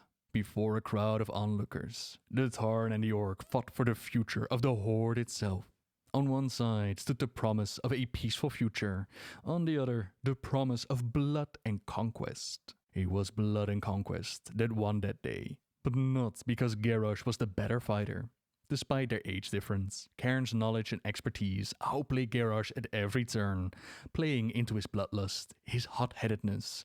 The old bull stood his ground and might have won that day, was it not for Magatha Grim Totem. Part of the ritual for this Mak'gora was to have a shaman bless their weapons. Seeing how Magatha had always wanted to take Thunderbluff away from Cairne, she saw this as the perfect opportunity and coated Gorhal, without Garrosh's knowledge, coated the blade with poison. One strike, a mere flesh wound.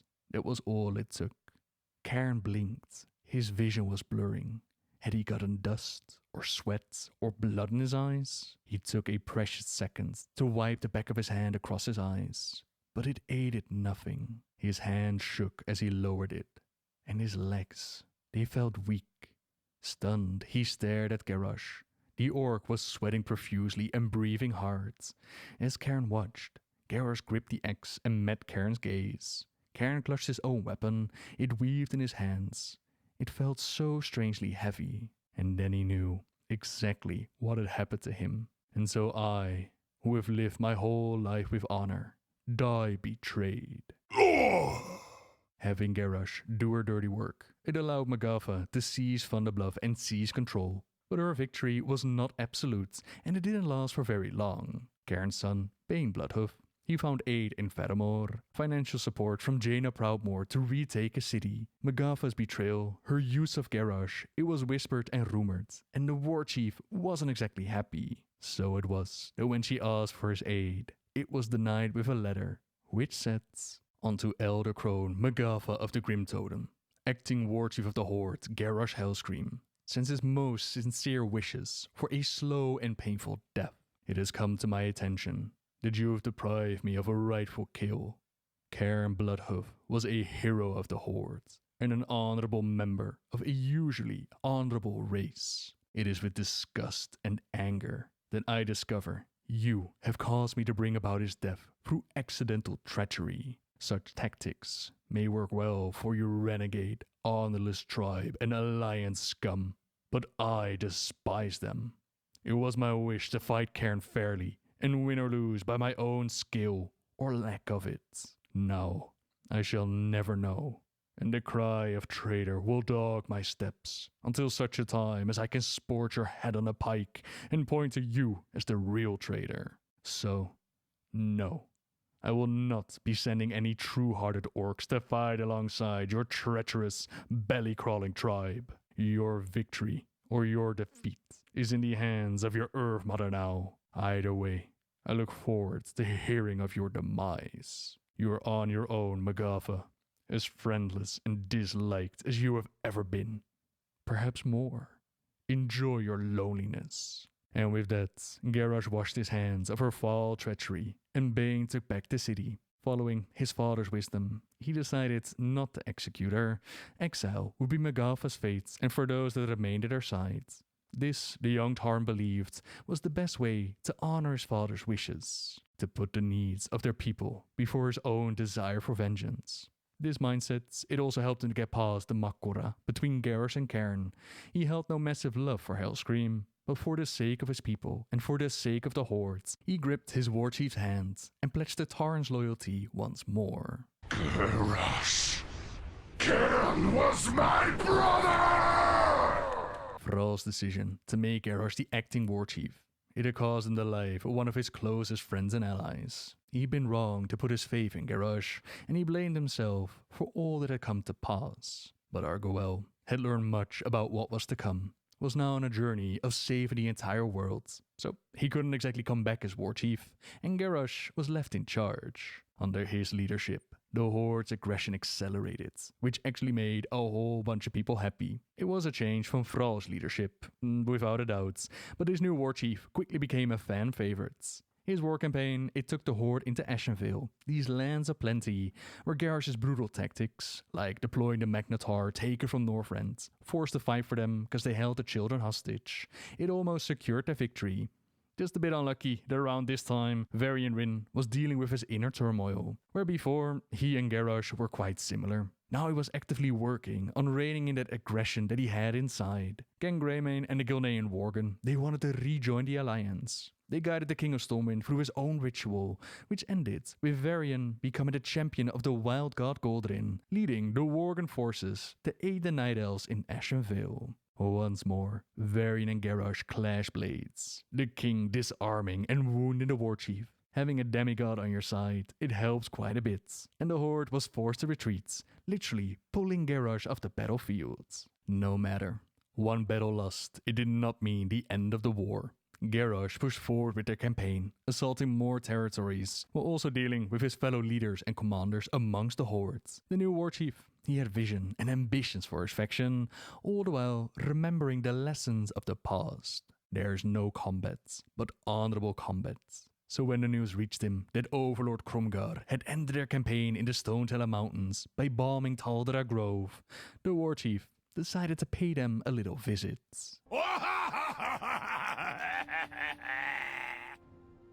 Look upon the world, Cliffwalker, and see the might of the Horde!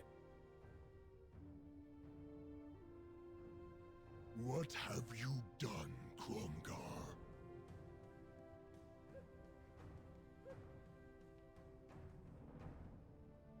Warchief! I was carrying out your command! My command? Was my command to murder innocents, Kromgar? Warchief! Sir, Am I a murderer, Kromgar? No! Warchief! Then I ask you again, what have you done? I sent you into Stone Talon Mountains with an army. Your orders were to secure this land for the Horde. Instead, you laid waste to the land, Murdered innocents, children even. I spent a very long time in Northrend, Cromgar. I learned much about the Horde in that time. While there, a wise old war hero told me something that I would carry with me forever. Honor, Cromgar. No matter how dire the battle, never forsake it. Overlord Cromgar, you have disgraced the Horde! You have brought shame to us as a people! By my right as Warchief, I hereby relieve you of duty! You are dismissed! And you... Wait, Warchief, please! This is the hero responsible for uncovering this corruption. This one tried to stop Cromgar. Have mercy, Warchief. Mercy? Your wife and child were murdered. Your kin wiped out. Your home burned to the ground. Mercy. Chieftain, on this day, I learn from you. One of the moments that made people cheer for Garrosh. There's another in the Twilight Highlands that we'll get to in just a moment. Before that, upholding honor amongst the hordes. It proved difficult with the other races, like the Forsaken and Sylvanas Windrunner, who had taken over the battle at Gilneas. Honor meant very little to Sylvanas. She is more about getting results. Despite a Warchief banning the use of their plague, she used it anyways, and when she showed off the new powers granted to her by the Valkyr, Garrosh wasn't impressed. Why have you called for me? And more importantly, what are those Scourge fiends doing here? Warchief, so glad you could make it. With the death of the Lich King, many of the more intelligent Scourge became unemployed.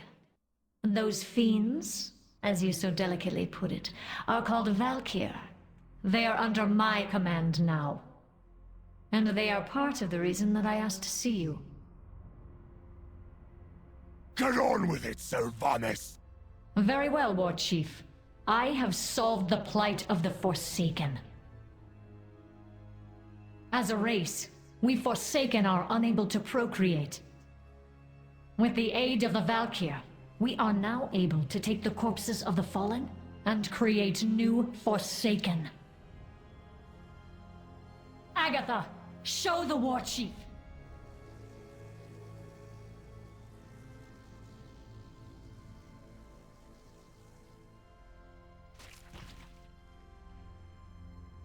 What you have done here, Sylvanas, it goes against the laws of nature.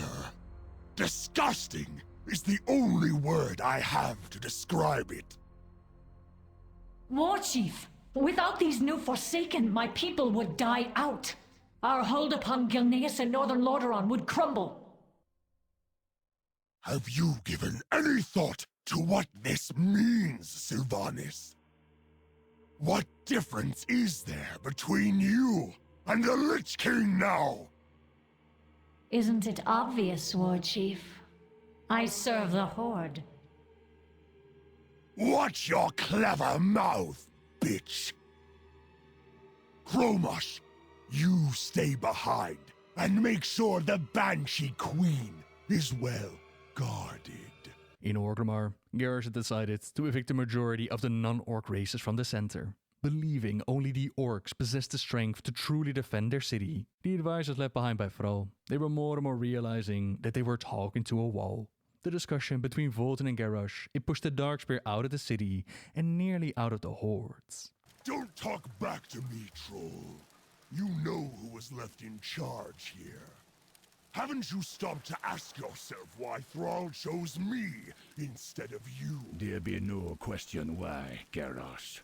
He gave you the title because you be Grom's son. And because the people be wanting a war, hero, I think you be more like your father than you thought, even without the demon blood. You are lucky that I don't gut you right here, whelp. You are foolish to think you can speak to your war chief in such ways. You'll be no war chief of mine. You'll not earn my respect, and I'll not be seeing the Horde destroyed by your foolish thirst for war. And what exactly do you think you're going to do about it? Your threats are hollow. Go slink away with the rest of your kind to the slums. I will endure your filth in my throne room no longer! I know exactly what I'll be doing about it, son Hellscream. I'll watch and wait as your people slowly become aware of your ineptitude.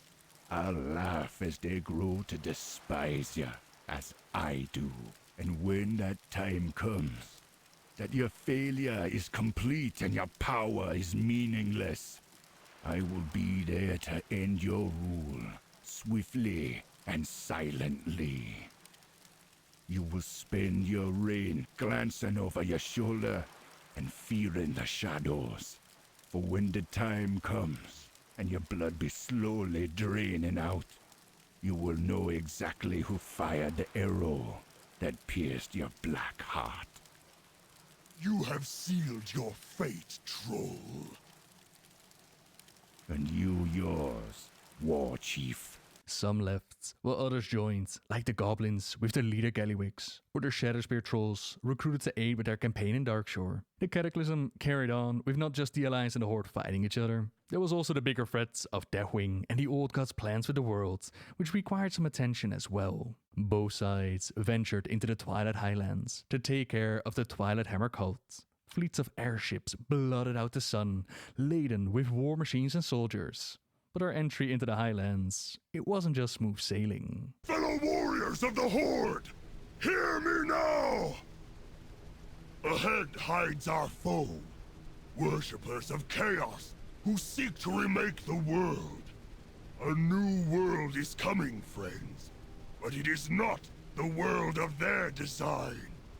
Together, we will crush the Twilight's hammer, raise their stronghold, salt the earth, and burn the bodies! All will tremble at our might! Then we will stand astride this world as its masters! United in our conviction, unrivaled in strength, beholden to no one! Today, we will remake the world! Our world! Coming up on the For Twilight the Highlands, Captain! Horde! Captain, sir! Alliance naval fleet sighted off the port bow! The Alliance steams in close formation without escort! Air Guard, attack! Strafe them now while they cannot maneuver! What he's doing? The carriers are unprotected! What kind of madman orders away his close air support? A winner! They're after the Warchief! Get off my ship! The Warchief Zeppelin is in flames! It's going down! Despite a rocky start, we do make landfall and come in contact with the Dragonmaw clan.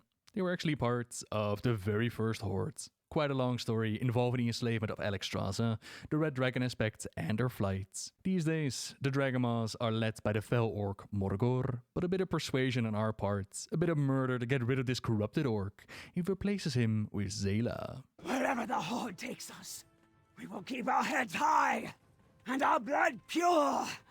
God riddance, Morgor! A new Dragonmaw dawns this day! The Warchief! He's alive! He was rescued off the coast. Come outside quickly! The town is ours! Ah, there she is! The Battle Maiden of the Dragonmaw! Let me see your face. Hellscream, I am Zayla of the Dragonmaw. Your people have freed mine from tyranny. We are your instrument. The strength of the Dragonmaw is yours to command!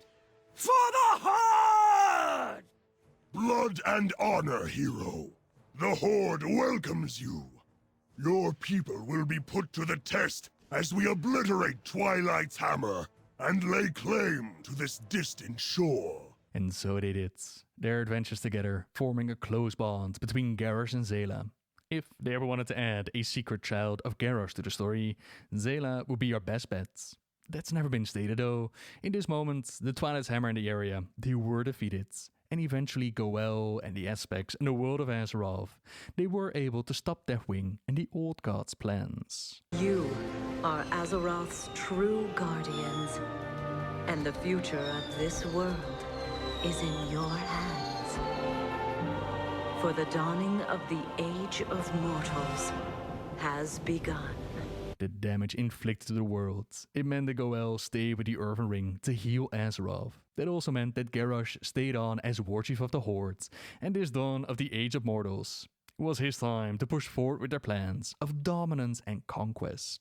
The Horde leaders were gathered, as Garrosh explained his plans of taking out Faramir, home to Jaina Proudmoore. The one that Thrall had worked so hard with to establish peace, it had now become a prime target for the Warchief to take out. Not all of them agreed with Garrosh's choice. Not all thought that this was a good idea for the Horde. But all the same, the Horde, they rallied its forces at the Warchief's command. Now going after Jaina, it was quite a dilemma for Bane. She had helped him to reclaim his city after all. She had been there for him when he had no idea who he could trust. But at the same time, he wasn't going to abandon his duty to the Horde. The Tauren would march with them. As a middle ground, he decided that at the very least, Jaina shouldn't be caught unaware. In secret, a messenger was sent to warn her of the coming attack, which gave Faramir the chance to evacuate its civilians and call in aid from the Alliance. Unbeknownst to Bane was that this played right into Garrosh's hands. Despite their bitching and moaning about making the troops hold back and wait, not immediately charging toward Faramir, the Warchief had a plan. He had waited for as many of the Alliance forces to be gathered in one place so he could unleash his true weapon. Faramir was not going to be conquered with brute force. It would be completely annihilated with the focusing iris, stolen earlier from the Blue Dragonflight, turned into a bomb courtesy of the Blood Elves, dropped over the city by the goblins. Only Ronin's brave sacrifice had saved Jaina's life and prevented the blast from doing so much more damage. Bane was a warrior. His eyes had seen almost more than he could bear of the horrors of war. But this, the mana bomb so thoughtfully provided by the Blood Elves, who stood cheering with other Horde members who somehow felt that what Garrosh had wrought was a good thing, had exploded over the entire city and had not just harmed its citizens and buildings, but crushed them utterly. Tears ran down his muzzle, and he made no effort to wipe them away. He stood surrounded by throngs of cheering hordes. But as he looked around, he saw, illuminated by the ghostly arcane glow, faces that wore his own expression of shock and revulsion. What had happened to the Warchief, who had once said, "Honor, Cromgar. No matter how dire the battle, never forsake it." Here we would see a massive shift in Garrosh's character. The whole conquer and conquest, that was nothing new. I don't think that there are many out there that have issue with Faramir being a target to take out. Rather, it's the methods used by the Warchief that made people wonder what the hell was going on. Or one expansion earlier, he had thrown Overlord Cromgar off a cliff for using a bomb in the Stone Talon Mountains. Here he was deploying the same tactics, and the bomb was just part of it. There was also dark shamanism, forcing the elements to obey them right after the cataclysm. There were Kraken summoned from the depths. No longer did honor dictate his choices, and it was such a difference that back then some actually wondered if there was more going on. Was perhaps the Garrosh that we had known replaced in the Twilight Highlands when he fell off the ship? Was his new ally the extremely loyal and enforcing Blackrock Orc Melkorok? Was that Kil'jaeden in disguise, mirroring the manipulation of the orcs of old? None of that would come into play. Blizzard has clearly said that it was Garrosh who made these decisions.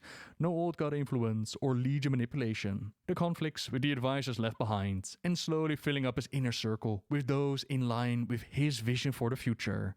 All of that became the path that they laid out for Hellscream, with the bombing of Faramir just being the beginning. The victory earned at Faramir was cause for celebration in Orgrimmar, while whispers started to rise up within the faction. People like Bane and Vol'jin and others, they did not agree with what the Warchief had done. Speaking out or taking action at this point in time was not really an option. People merely visiting an inn and whispering their discontent. They found themselves under assault and scrutiny by Melkorok and his forces. Hellscream's eyes are always upon them, so they laid low and remained loyal to the hordes, while Jaina's survival, that meant that she was able to return to Faramor and witness the carnage. She looked for survivors, but she found none.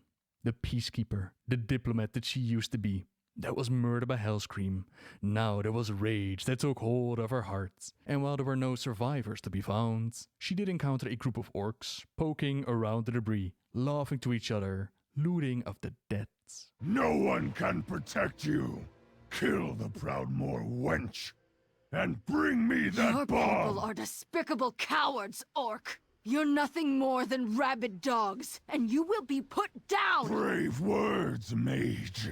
I'll spit in your face when you beg for mercy. You spit on mercy? Then you will have none. You want carnage? Garrosh will get more blood than he ever bargained for! Now the focusing iris was in her possession, and she planned to use its power to create a massive tidal wave and drown out all those in Orgrimmar.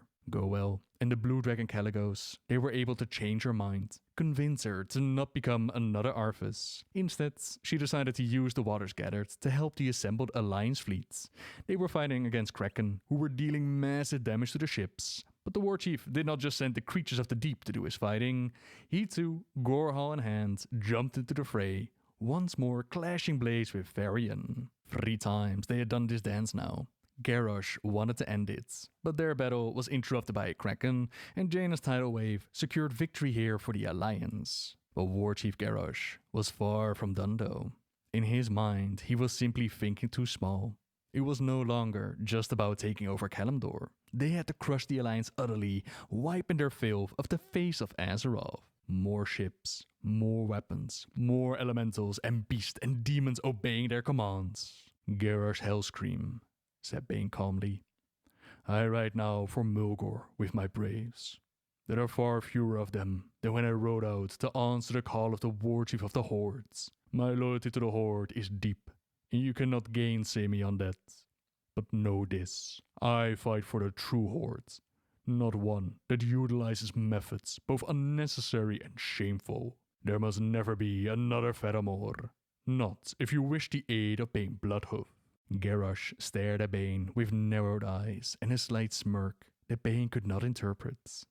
Duly noted, he said, as he gathered up the reins of his Kodo. Bane glanced at Vol'jin.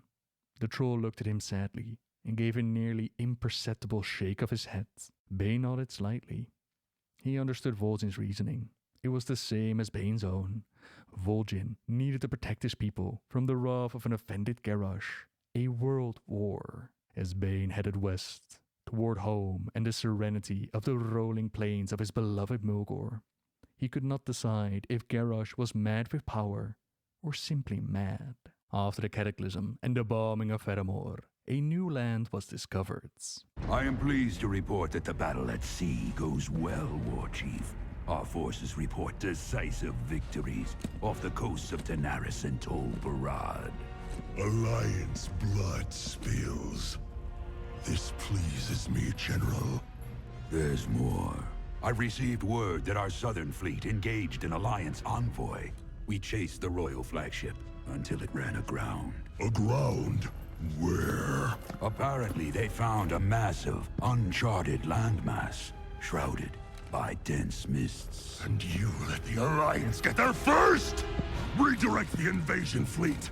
General, you and your best veterans will pave our way. Storm the shore and paint this new continent red! And so, the eyes of Hellscream fell upon Pandaria, a land previously covered by mist, one waited to be conquered in the name of the Hordes. People, resource and power. That is what the Warchief desired. Unknown to both sides was that Pandaria is actually infected with something called the Sha. It feeds on negative emotions, and bringing our faction war here, it was like offering them a banquet. Problems all across the land arose, problems that adventurers had to solve. Mix and mingle with the local Pandaren, until the Warchief himself, Around 2 months later, he joined them and pushed on. Vol'jin, what are you doing here? Shouldn't you be on your island kissing frogs? The question is, what are we doing here? You bring this war to another corner of Azeroth, and I want to know why. Your lack of vision is why your people are still primitives, and your lack of loyalty is why I did not summon the Darkspear for this campaign. Look around you, Vol'jin. This land is rich in resources. Wood, stone, iron, fuel, and people. A show of might on these shores will make the Pandaren think twice about joining the Alliance. All this bloodshed make everyone think twice about joining the Horde. This is the difference between me and you, Vol'jin. I won't let my people starve to death in the desert. I will stop at nothing. Nothing to ensure a proud and glorious future for the Orcs and anyone with the courage to stand with us. Wait here. Garrosh whispers to Bloodraiser. I have no doubt that you will be able to confirm my suspicion. See how the troll reacts. If he approves, he may live. If he does not, he's a traitor. Cut his throats. And that's exactly what happened on the mission. Inside the Dark Rookery, they uncover wicked dark Mogu magics to shape flesh, to build warriors. And Vol'jin has had enough. He can't go through with this. Garrosh playing God, making monsters. This ain't what the Horde is about.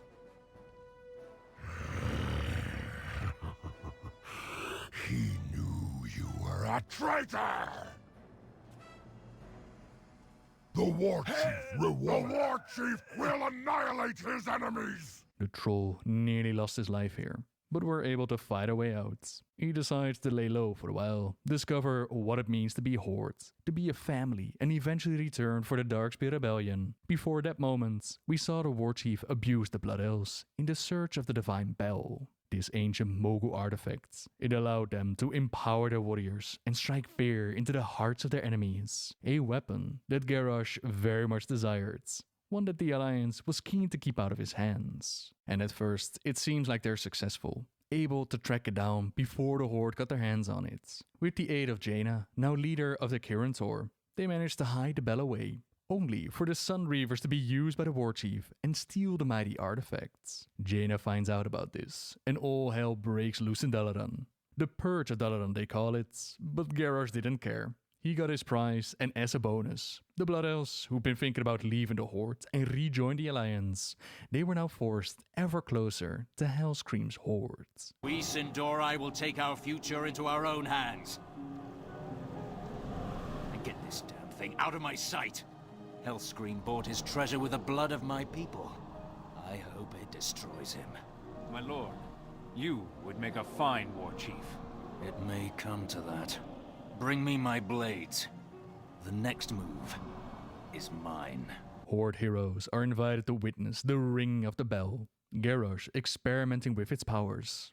But it does seem to be a bit too much for our warriors to handle. On top of that, Anduin Rin, he's been busy recovering the Harmonic Mallet, an artifact of Pandaren design to turn the chaos of the bell into perfect harmony. Die, whelp!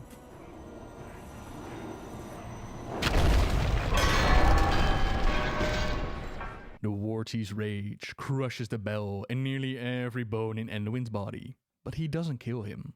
The prince is going to spend some time recovering, while the Alliance and the Horde, they deal with the threat of the Thunder King and realize that working together is way better than constantly trying to kill each other. Vol'jin, now healed up and a bit wiser, also makes his return, kicking off the Darkspear Rebellion. The time without their leader, it hasn't exactly been great for the Darkspear trolls. Even Goel can see that the time to clean up his mistakes has come. Together with Sourfang, who had promised to kill Garrosh if he led the Horde down a dark path, they went on ahead inside of Orgrimmar with the aid of Nazgrim.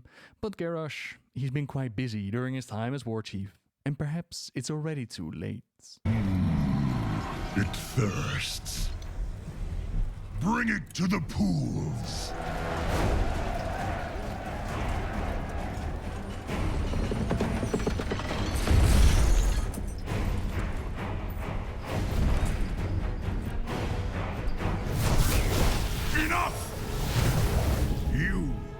run rampant for far too long, Hellscream. But that stops now. Step aside, Pandarin. You confront a force beyond reckoning. Your father dabbled in powers beyond reckoning. Where is he now? I have fought beside the Tauren, trolls, and others. You are nothing like them. They are no longer part of my horde!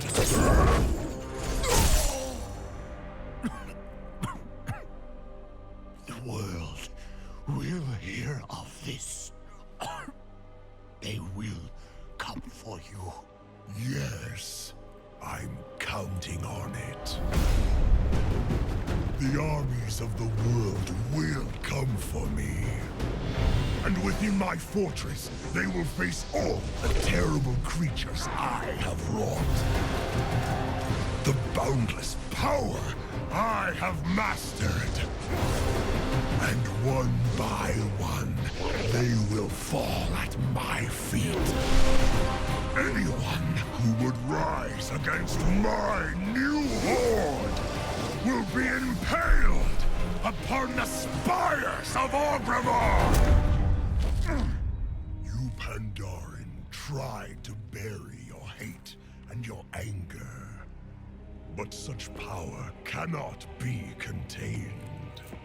It must be unleashed!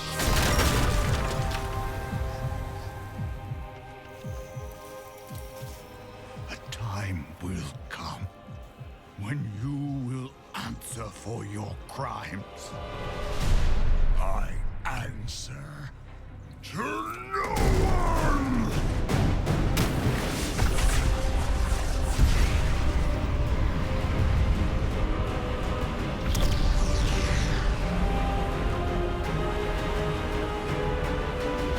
All who challenge me will burn in the fires of my hatred. Deep beneath the land of Pandaria, they have found the heart of the old god Y'Shaarj, buried there millennia ago. Impounding it in the pool causes a massive explosion, massive devastation to the land of Pandaria. Alliance and Hordes, they work together during this so-called Siege of Orgrimmar, realizing that their warchief has to be kicked out. Our raid started beneath the veil against Immersius and the Fallen Protectors. It then moved on, proving and cleansing ourselves for Ner'zhul, guardian of the vault where they had found the heart. After the Shah Pride fights, a Shah released by Garrosh, we discover just how far the warchief has stepped away from the orc we knew in the past. Look here! He left his weapon behind. Gore howl. This means he's completely unhinged. News to no one, Regent Lord. Gorhal, the blade of his father's father, replaced with Zalato, desecrated image of Gorhal. This weapon, it whispers to its wielder, which might make you wonder if by this point Garrosh was actually under the control of the old gods. But again, they have stated that he was not. Good or bad, at least his choices were his own. Choices that made some step away from him, while others they remained ever loyal, like Zayla riding atop Galagras, the last blood of Galakrons. It's the proto-drake that we defeat, while Zayla survives the encounter to fight another day. Atop the walls of Orgrimmar, General Hellscream remains ever loyal to his warchief, but the gates can't hold against the Night Elf onslaughts. With the gates fallen, we find out exactly how far Garrosh and his horde have taken this. There are furthermore citizens, presumably those evacuated before the bombing. They're found caged or used for target practice or forced to fight each other for the sake of their children. I can't! They took my children! I'm so sorry. Please, find my babies! Trolls are also hung up, tormented and used for target practice. At the auction house, goblins are forced to dance for the orcs' entertainment. G. Firepaw has been beaten nearly unconscious as they're trying to get information out of him on the gathered Pandaran artifacts. Even Gammon, who heroically held his ground against the Kor'kron, he's been tied up. I, Gammon, will save us. After taking out the Dark Shamans Harum and Cardris, we join Gammon downstairs to confront Hellscream. Despite loyal orcs like Eitric and Sourfang deciding to step away from Garrosh, Hellscream cannot let go of his duties to the Warchief. Fiercely loyal to the Hordes and bound by a rigorous code of honor and duty, Hellscream will hold the line for his Warchief until his dying breath. I die with honor. Look, God. Oh, God. A more recent, but nonetheless fiercely loyal orc, that is Melkorok. When the Warchief needed a volunteer to infuse with the power of Y'Shaarj, it was only natural that Melkorok would offer without hesitation. Already a force to reckon with before the infusion, he is now a massive hulking force. Beyond him, there are the spoils of Pandaria, artifacts, weapons and treasures found in the lands, tucked the bloodthirsty from the Isle of Giants, Siegecrafter Helix Black Fuse, the only goblin to satisfy Garrosh in his search for the engineer of the true hordes, creating monstrous, deadly weaponry like the Iron Star. Then the paragons of the Kluxi, the mented bug-like race ever loyal to their old god Y'Shaarj, until all were conquered and overcome, and only Warchief Garrosh Hellscream remains. It is not too late, Garrosh. Lay down the mantle of Warchief. We can end this here, now, with no more bloodshed. Ha! Do you remember nothing of honor, of glory on a battlefield? You who would parley with the humans, who allowed warlocks to practice their dark magics right under our feet. You are weak. We are the Orcish Horde, the true Horde.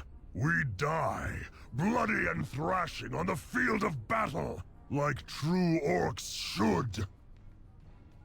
You are an orc no longer, and speak for none but yourself. You betrayed our people to forge your fragile alliances, and I will take great pleasure in tearing them apart. Then you have forced my hand. I will correct the mistake I made long ago. Spirits of the wind, the earth, the water, hear my call! Come to my aid! Fool! My dark shaman have twisted and tortured the elements for miles around. They cannot hear you now. Once again, you prove too weak and powerless to do anything. Never powerless, Garrosh. And never alone. So, you wish to face off against a real orc warchief. So be it. I, Garrosh, son of Grom, will show you what it means to be called Hellscream. Anger, hatred, fear, they are weapons of war. The tools of a warchief.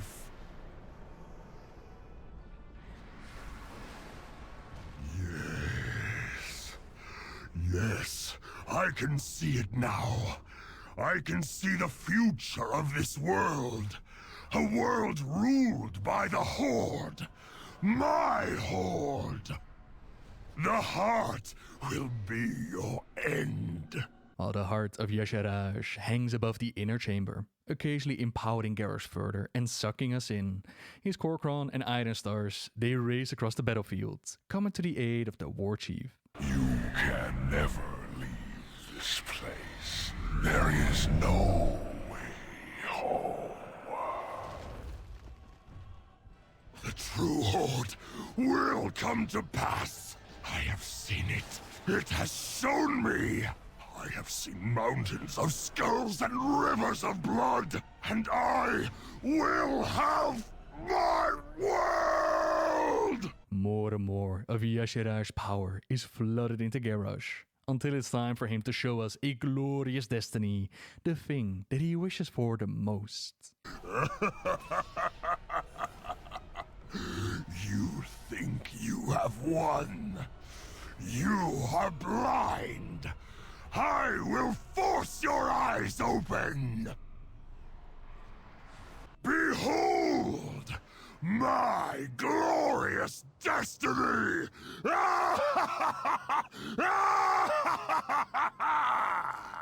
And while he fought very hard to bring that dream of his horde to life, the world, the other factions amongst the hordes, they disagreed.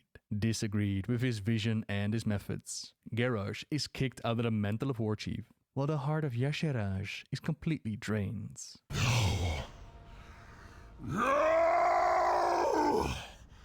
This world is my destiny. My destiny. You disappoint me, Garrosh. You are not worthy of your father's legacy. His punishment is not for you alone to decide.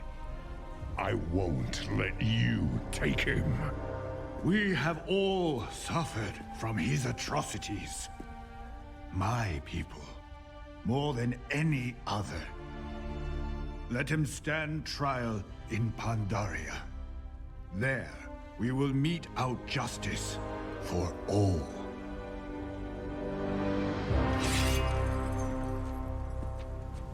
Goel would not have someone else take the killing blow, so rather than just killing our enemy on the spot, a trial it shall be. I've done a much more detailed video on the novel War Crimes if you're interested in the details of the trial.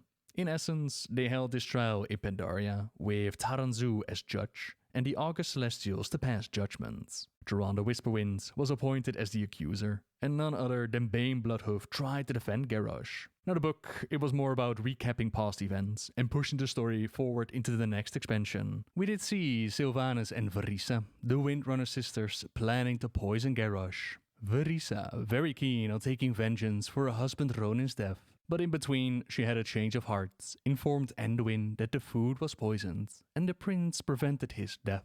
Durotan and Bane, they spent the trial showing moments of the past, moments connected to Garrosh like the bombing of Fedamore. But again, the trial itself, it didn't matter much, as the August Celestials, they would have chosen for imprisonment anyways. Only where there is life can there be change. Which the book, it oddly enough makes you believe could be a possibility, that there could be hope for Garrosh, that this might not be the end of his story. The former Warchief had quite a few conversations with Anduin about their nature, who they are, what choices they've made along the way.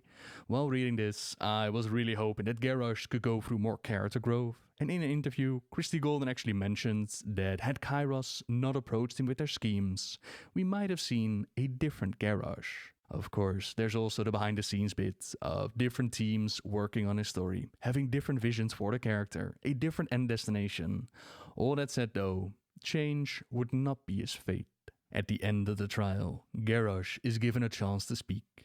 He says, and Prince Anduin Rin, who by all rights should be foremost amongst those clamoring for my death, has chosen to spend hours in my company. I attempted to slay him in a brutal, cruel and painful manner. And what does he do? Garrosh shook his head, as if in disbelief. He speaks to me of the light. He tells me he believes that I can change. He has shown me kindness when I offered hatred and violence. It is because of him that I stand before you, facing what I expect to be a pronouncement of my death as a warrior, not as a broken slave. He lifted his shackled hands and gave Anduin a slight bow, before turning to face the crowd once more. Oh yes, I know full well how much blood is on my hands. I know exactly the magnitude and the consequences of what I have done. He took a deep breath and seemed to be gathering his thoughts. Anduin leaned forwards, not wanting to hope, but hoping wildly, beautifully anyway. And now, here at this moment, when I am free to speak my mind and heart, I tell you true. I regret.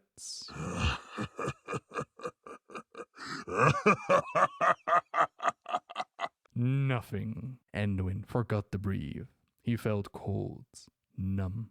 He sat staring at Garrosh, for a moment unable to mentally process the words. Sound hammered on his ears, the outraged cries of a furious public. Taranzu struck the gong furiously, calling for order, but Garrosh, it seemed, had only begun. He lifted his shackled arms and bellowed. Yes, I would destroy 1,000 paramours if it would bring the Alliance to its knees. I would hunt down every night elf whelp that bleats on the face of this world and silence their mewling forever. I would banish every troll, every tauren, every simpering blood elf and greedy goblin and shambling walking corpse if it were within my power, and it almost was, Garrosh continued. Anduin clenched his jaw. How could he have believed Garrosh could change? The only atrocities I regret are the ones I did not perform, the orc shouted, grinning ferociously at the turmoil his words had caused. The only thing that preys on me is that I was stopped before I could see the true horde live again. And with that speech, the plan behind the scenes was put in motion. As Zela, Shokia, Talon Songweaver, Harrowmiser, and the Infinite Dragonflight assaulted the temple where the court was being held, the Bronze Dragon Kairos Dormu, working together with the Black Dragon Rephion, they used the device that we held power up, the Vision of Time, to set Garrosh free and take him back in time to an alternate reality. This with the intent of Garrosh forming a new horde and have that horde stand with Azeroth against the coming Legion. You are Warchief, no longer Hellscream. You're free because I willed it. You live because I will it. You will join your father and rally the old orc clans because I will it. An alternate reality set before the time that the orcs drank the demonic blood, specifically selected to be one where Garrosh had not been born. Grommash's wife Golka, she had died during an ogre raid here before they were able to have kids, which is also what happened to Garrosh's mother, but not before she gave birth to him. But what the Bronze had not counted on was that Garrosh had other plans in mind. His future for his horde is not under the control of some sort of bronze dragon, so he picks up a shard from the Vision of Time and murders Kairos. With his partner in crime defeated, Garrosh faces a near impossible task. The task of convincing this alternate version of his father and the Warsong clan of the future that he knows. He jumps into a pit where the Warsong clan has their Makrogun, not Makora, but Makrogun, a way for the Warsong to prove their worth. It's not necessarily a duel to the death, it is more a duel of will, although sometimes accidents do happen. Garrosh, still chained up and a pure outsider to the Warsong clan, he tries to convince Grommash to listen to him without telling who he actually is. Grommash Hellscream, I have traveled far and sacrificed much to stand in front of you. I am here to defy what fate has dictated for you and all orcs. Slavery, the loss of our souls, and everything that makes us great. At first, Grommash laughs at his face and declares him to be a lunatic. But Garrosh has to convince Grum. He explains to the chieftain that the path of Warsong slavery will not come from war or defeat. Your fate will be accepted freely and gladly, he said, raising his voice. And it will be you, Grommash Hellscream, who will insist on being the first to tie yourself to the orcs' new masters. The rest will follow. We will never recover. Now Garrosh had insulted Grum's honor, and Warsong mercy only goes so far. The 4 guards that were holding him are told to duel Garrosh, and he manages to win chains and all. This gives him the chance to talk to Grommash and explain more about his motivations. He shows him the shard taken from Kairos, and guesses that the elements at the Stones of Prophecy, the same place where Thrall had told him the full truth about his father, that there they will be able to show Grommash the future. They travel to the location, and on the way, Garrosh explains more about his plans of conquest. His plans with these orcs. Bringing together the clans is not going to be easy, but the spoils of war will convince them. Once they reach the stones, the elder Zanuck already knows that they're coming. The elements have been rising up since they can feel that Garrosh does not belong here. The elder treats Grommash with respect, but gives Garrosh nothing but venom. He goes as far as to deny Garrosh access to the stones. Garrosh doesn't mind, as long as Grommash is allowed entry. The stranger believes the fate of this world rests upon my choices, Grommash said, lifting the glass while standing inside the stone circle. He also claims the proof lies within this. Prove him wrong and he will die here. Show me the truth, one way or the other. The elements respond, and Grommash is picked up by a great swirl of air. Inside, he sees the truth of Garrosh's words. He sees how the Horde is formed, how they slowly turn green, how the powers of the warlocks are embraced, and how Gul'dan offers them the demon blood. He sees how the events took place in our time, and how he himself steps up to be the first to drink. Grommash was told by Garrosh that he did this not because he was weak, but because he would not let any other orc take such a risk first. And this was a lie, although perhaps a lie Garrosh told himself to make his father look better, but a lie nonetheless. The truth is that Grommash wanted to be the first, because none would be stronger than him, not for a moment. He would never be weak. The visions continued as Grommash saw his future unfold. But in the meantime, the Elder saw the same visions as Grommash. He was terrified to realize their future. And at first, Garrosh was being very kind to the old orc, but then the orc realized what their future could become. Peace. They might see peace. You see, the visions did not stop with just the bad part of the Horde. They continued showing Thrall and the new Horde he tried to build. Hellscream can bear it. He can overcome it. The corruption will not be the end. Tears streamed down Zanak's face, his voice laced with joy and hope. One world in ruins, but the other stronger than ever. Hellscream's sacrifice saves us all. You've seen it. Garrosh had seen this future before, and does not like it. Thrall's vision of the Horde, one trying to aim at peace with the Alliance, it's the precise thing that Garrosh had turned his back on when he became Warchief, and he does not want that future to happen. He wants this Horde to become conquerors and take Azeroth for him.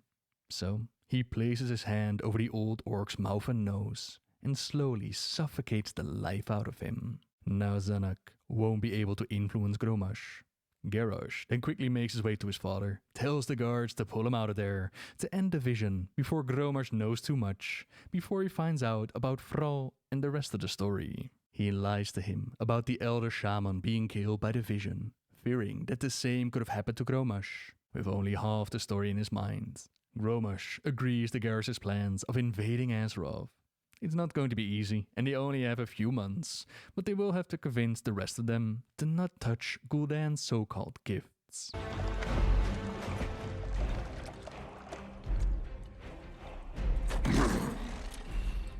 Drink, Hellscream.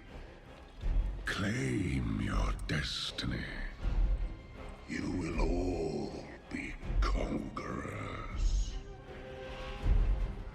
And what, Gul'dan, must we give in return? Everything.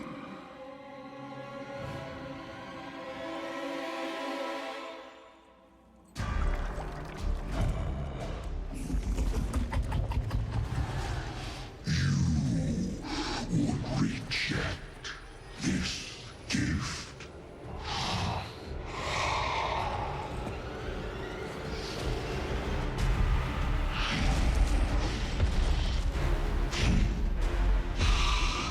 And did you bring these mongrels here just to watch you die?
We will never be slaves!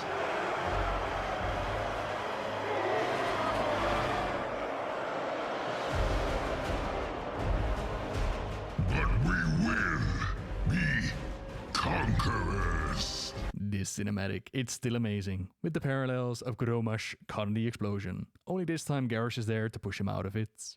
This was not their destiny. This is a different horde. This is the Iron Horde, gathering the clans and receiving quite a few technological upgrades from the visiting Garrosh. Grommash would be the war chief of the Iron Horde, while Garrosh he became the leader of the Warsong clan.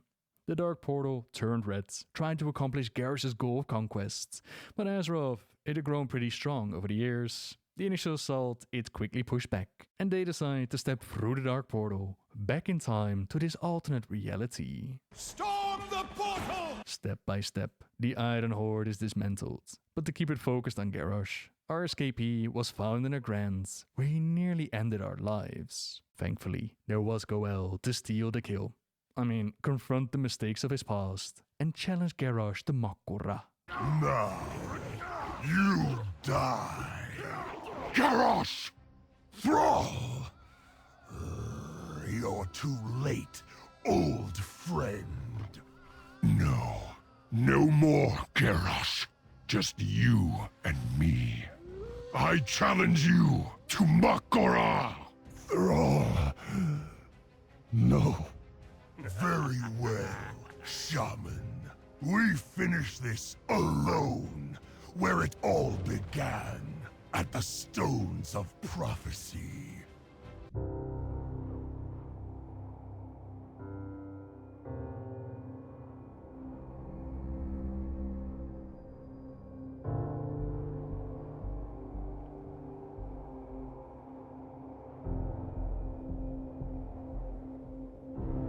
Must answer for your crimes, Garrosh.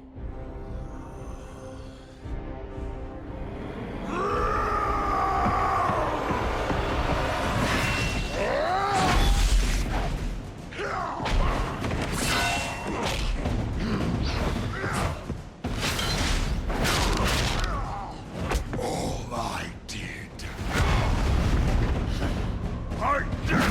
for the Horde! You failed the Horde!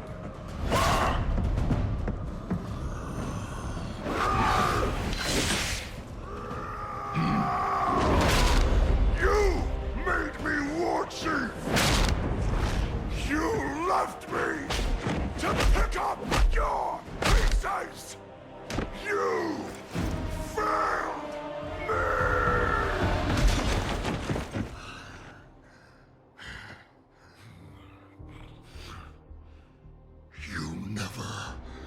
The strength of a true warrior.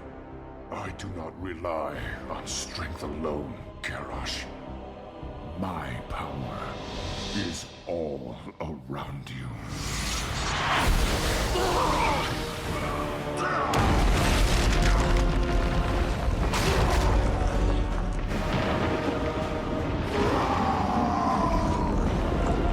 You made me what I am. No. You chose your own destiny.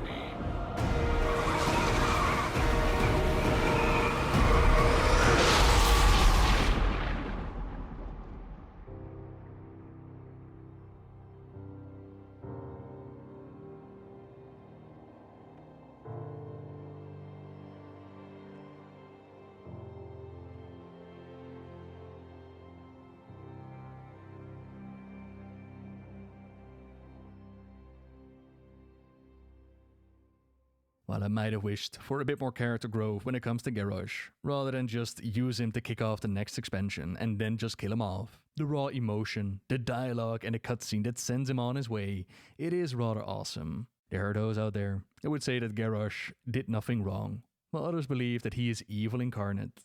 I personally think that the truth lies somewhere in the middle, mirrored here by the final conversation.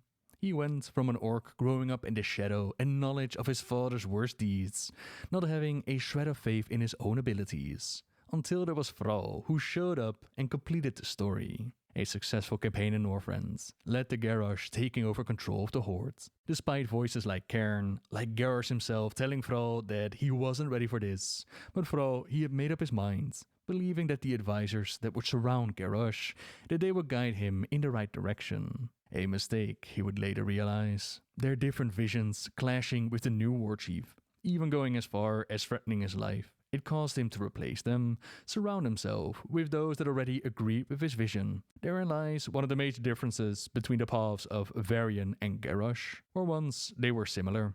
Varian, he listened to those around him, those that advised him. He kept an open heart, while the ones that were supposed to challenge Garrosh's ideas, they either abandoned him or they were kicked out. That's what I mean with the truth lies somewhere in the middle. It's not just Garrosh's fault, but to say that he didn't do anything wrong is a bit of a stretch, in my opinion.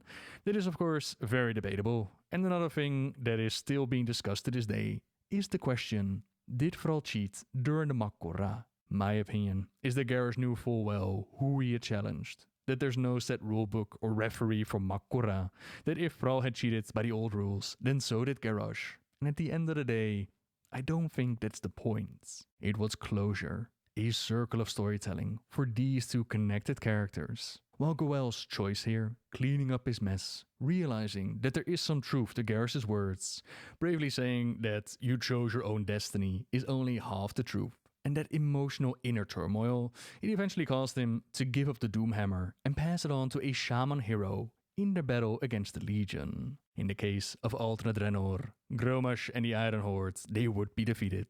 Gul'dan and his Fell Horde, they would be defeated. The Burning Legion, they would be defeated, as we left this alternate reality behind to do its thing. Later on, the Horde would reconnect to this reality, now with the timelines synced up, meaning that around 35 years has passed on alternate Draenor. Grommash actually had a son in that time, but Exarch Hellscream, he is thrown in his fate with Yrl and the Draenei. A war is going on between the Magyar orcs and the Holy Draenei. During the recruitment scenario, we sadly didn't see this alternate child of Grommash, only his sacrifice. So perhaps in the future, if they do decide to return to the storyline, we'll dive deeper into what's happening on alternate Draenor. We might find out more about this alternate Hellscream. In the case of our Garrosh, he's been deemed as one of the worst possible incarnations of himself by the Bronze Dragons. In countless potential timelines, he was seen as a great hero to his people. Some called him the Horde's greatest warchief. And despite judging our Garrosh like that, even now, people still see him as a hero. Not a thrall as a warchief. Not one to beg and crawl for peace, but one willing and able to claim what the Horde needed, by any means necessary. I am the Warchief of the Horde! Respect my authority! Hate him or love him, he is definitely one of the better characters that was built up within World of Warcraft. And with that, I think it's about time to wrap up this video. Hello everyone! Vol'jin has been part of the Horde for a very long time, and at the end of Mr. Pandaria, he was granted the title of Warchief, the first non-orc in history. But what road led him to this destiny, and what might the future hold for this Shadowhunter? That's what we're going to talk about today, so let's begin, shall we? We don't know much about Vol'jin's youth.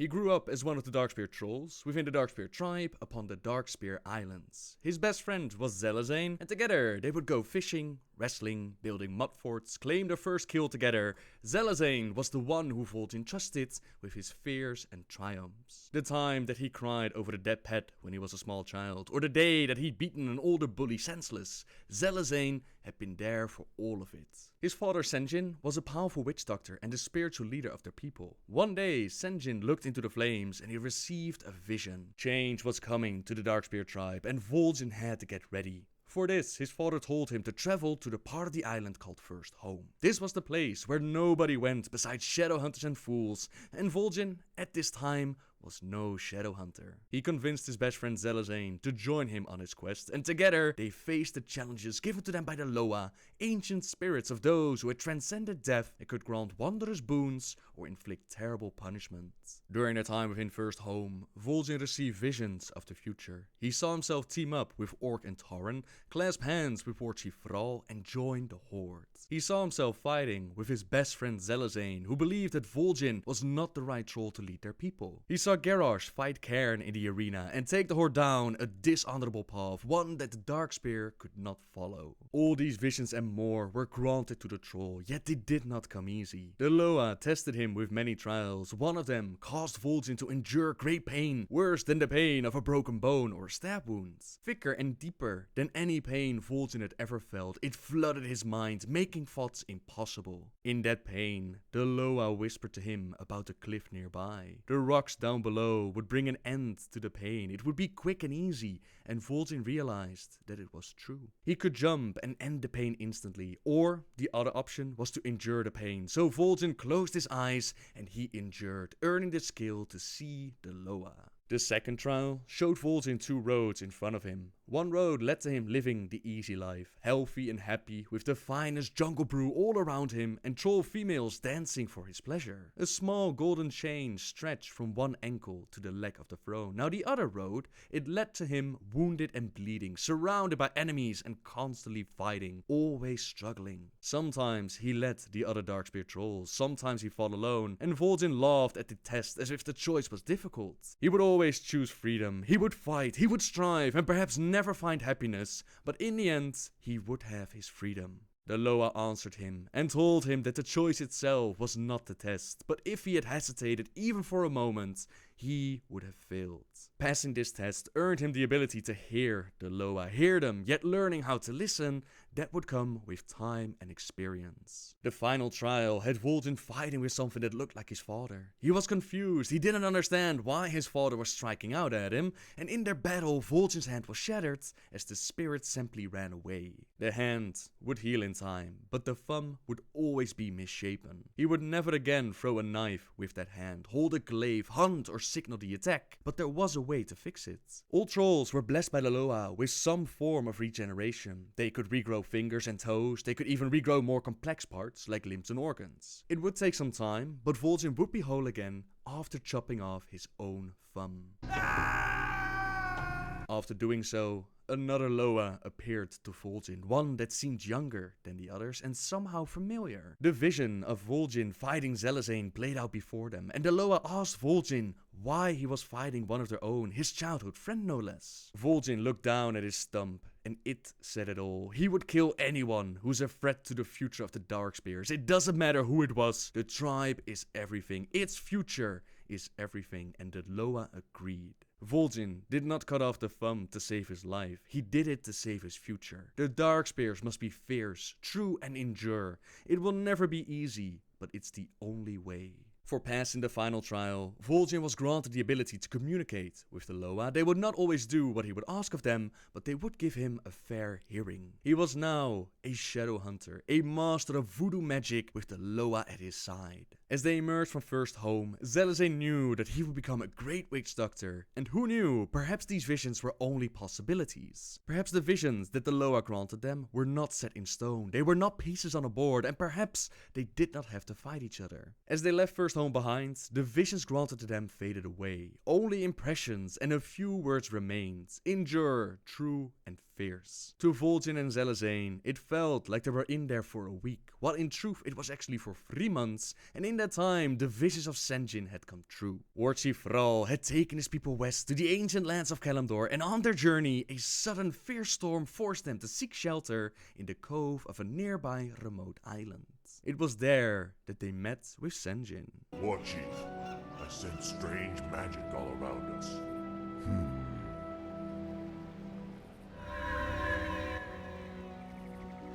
There's the source of your magic. Someone is watching us. It is you. I saw your arrival in a vision, especially you, the seer. Or is it just my old mind playing tricks on me? Looks like this troll's been on the island a little too long. We're real enough, Old One. My name is Thrall. I be Sen'jin, leader of the trolls. This island used to be ours alone, but no more. You and your friends must be careful. The humans established an outpost on this island some time ago. Humans? Yes, they hound us day and night. Their patrols be all over the place. Not be long till they find you too. Well, I'd rather find them first. We can't risk their patrols alerting the outpost about us. Loktar, my brothers. We're moving out. Good luck, my friend. I got important matters to tend to, but I be seeing you soon. While Thrall and the orcs teamed up with the trolls to take care of the humans, another threat appeared.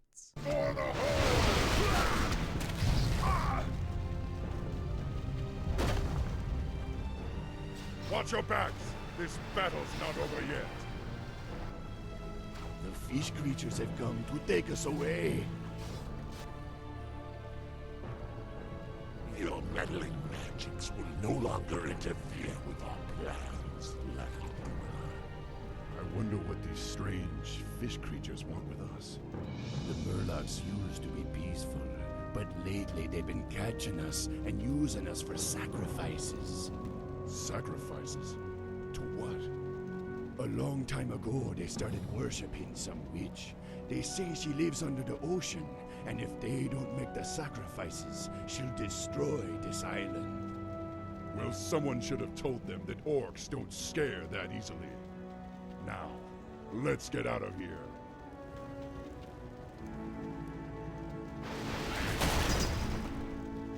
Warchief, Sen'jin was just taken away by the fish creatures. I tried to stop them, but there were too many. They said he is to be sacrificed to their witch. Then we have no time to lose. Sen'jin must be freed. Warchief, I sense a protective shield around the sorcerer. I believe these 3 fish creatures are helping maintain it. pathetic fools. It will not stop us from receiving what has been promised. Sen'jin! Don't despair. You'll soon be joining him. The vision told me you would lead my people off this island.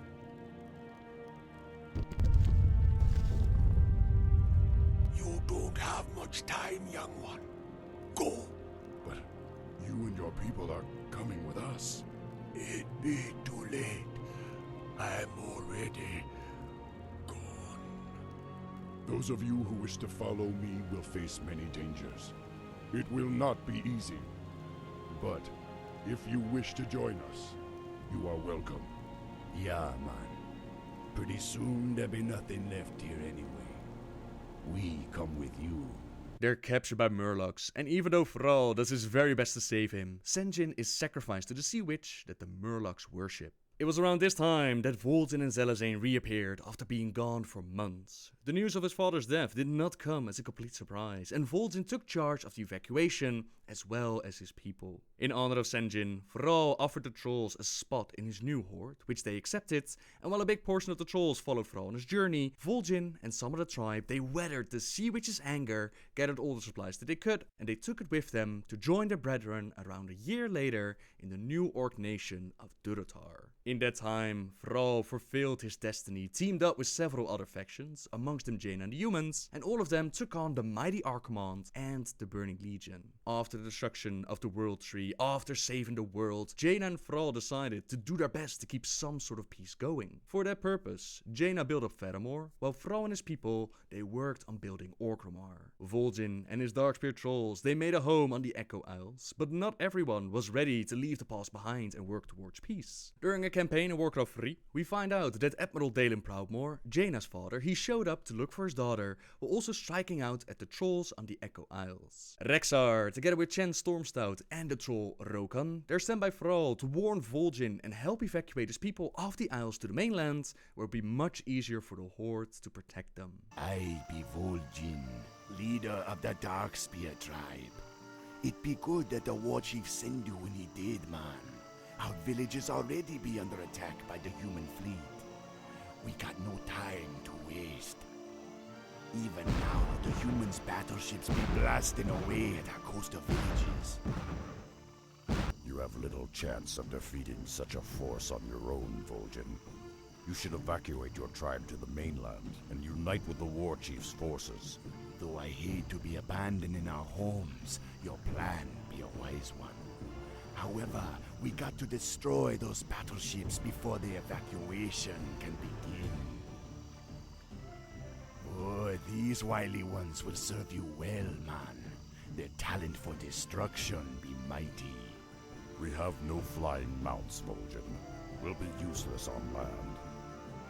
Oh, won't be a problem, man. Now, this be feeling a bit strange.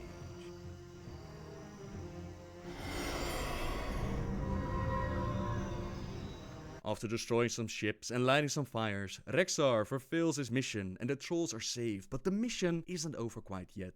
Thrall wants answers. He wants to know why Jaina would strike out like that, but they soon found out that it wasn't Jaina, but her father that was doing this. She could not stand behind her father's choices of holding on to old hatreds, so she did nothing as the Rexxar and the Horde, they assaulted Fedamore and they took her father's life. With that, the peace between Fedamore and Orgrimmar endured, yet the troubles for the Darkspear tribe were not over yet.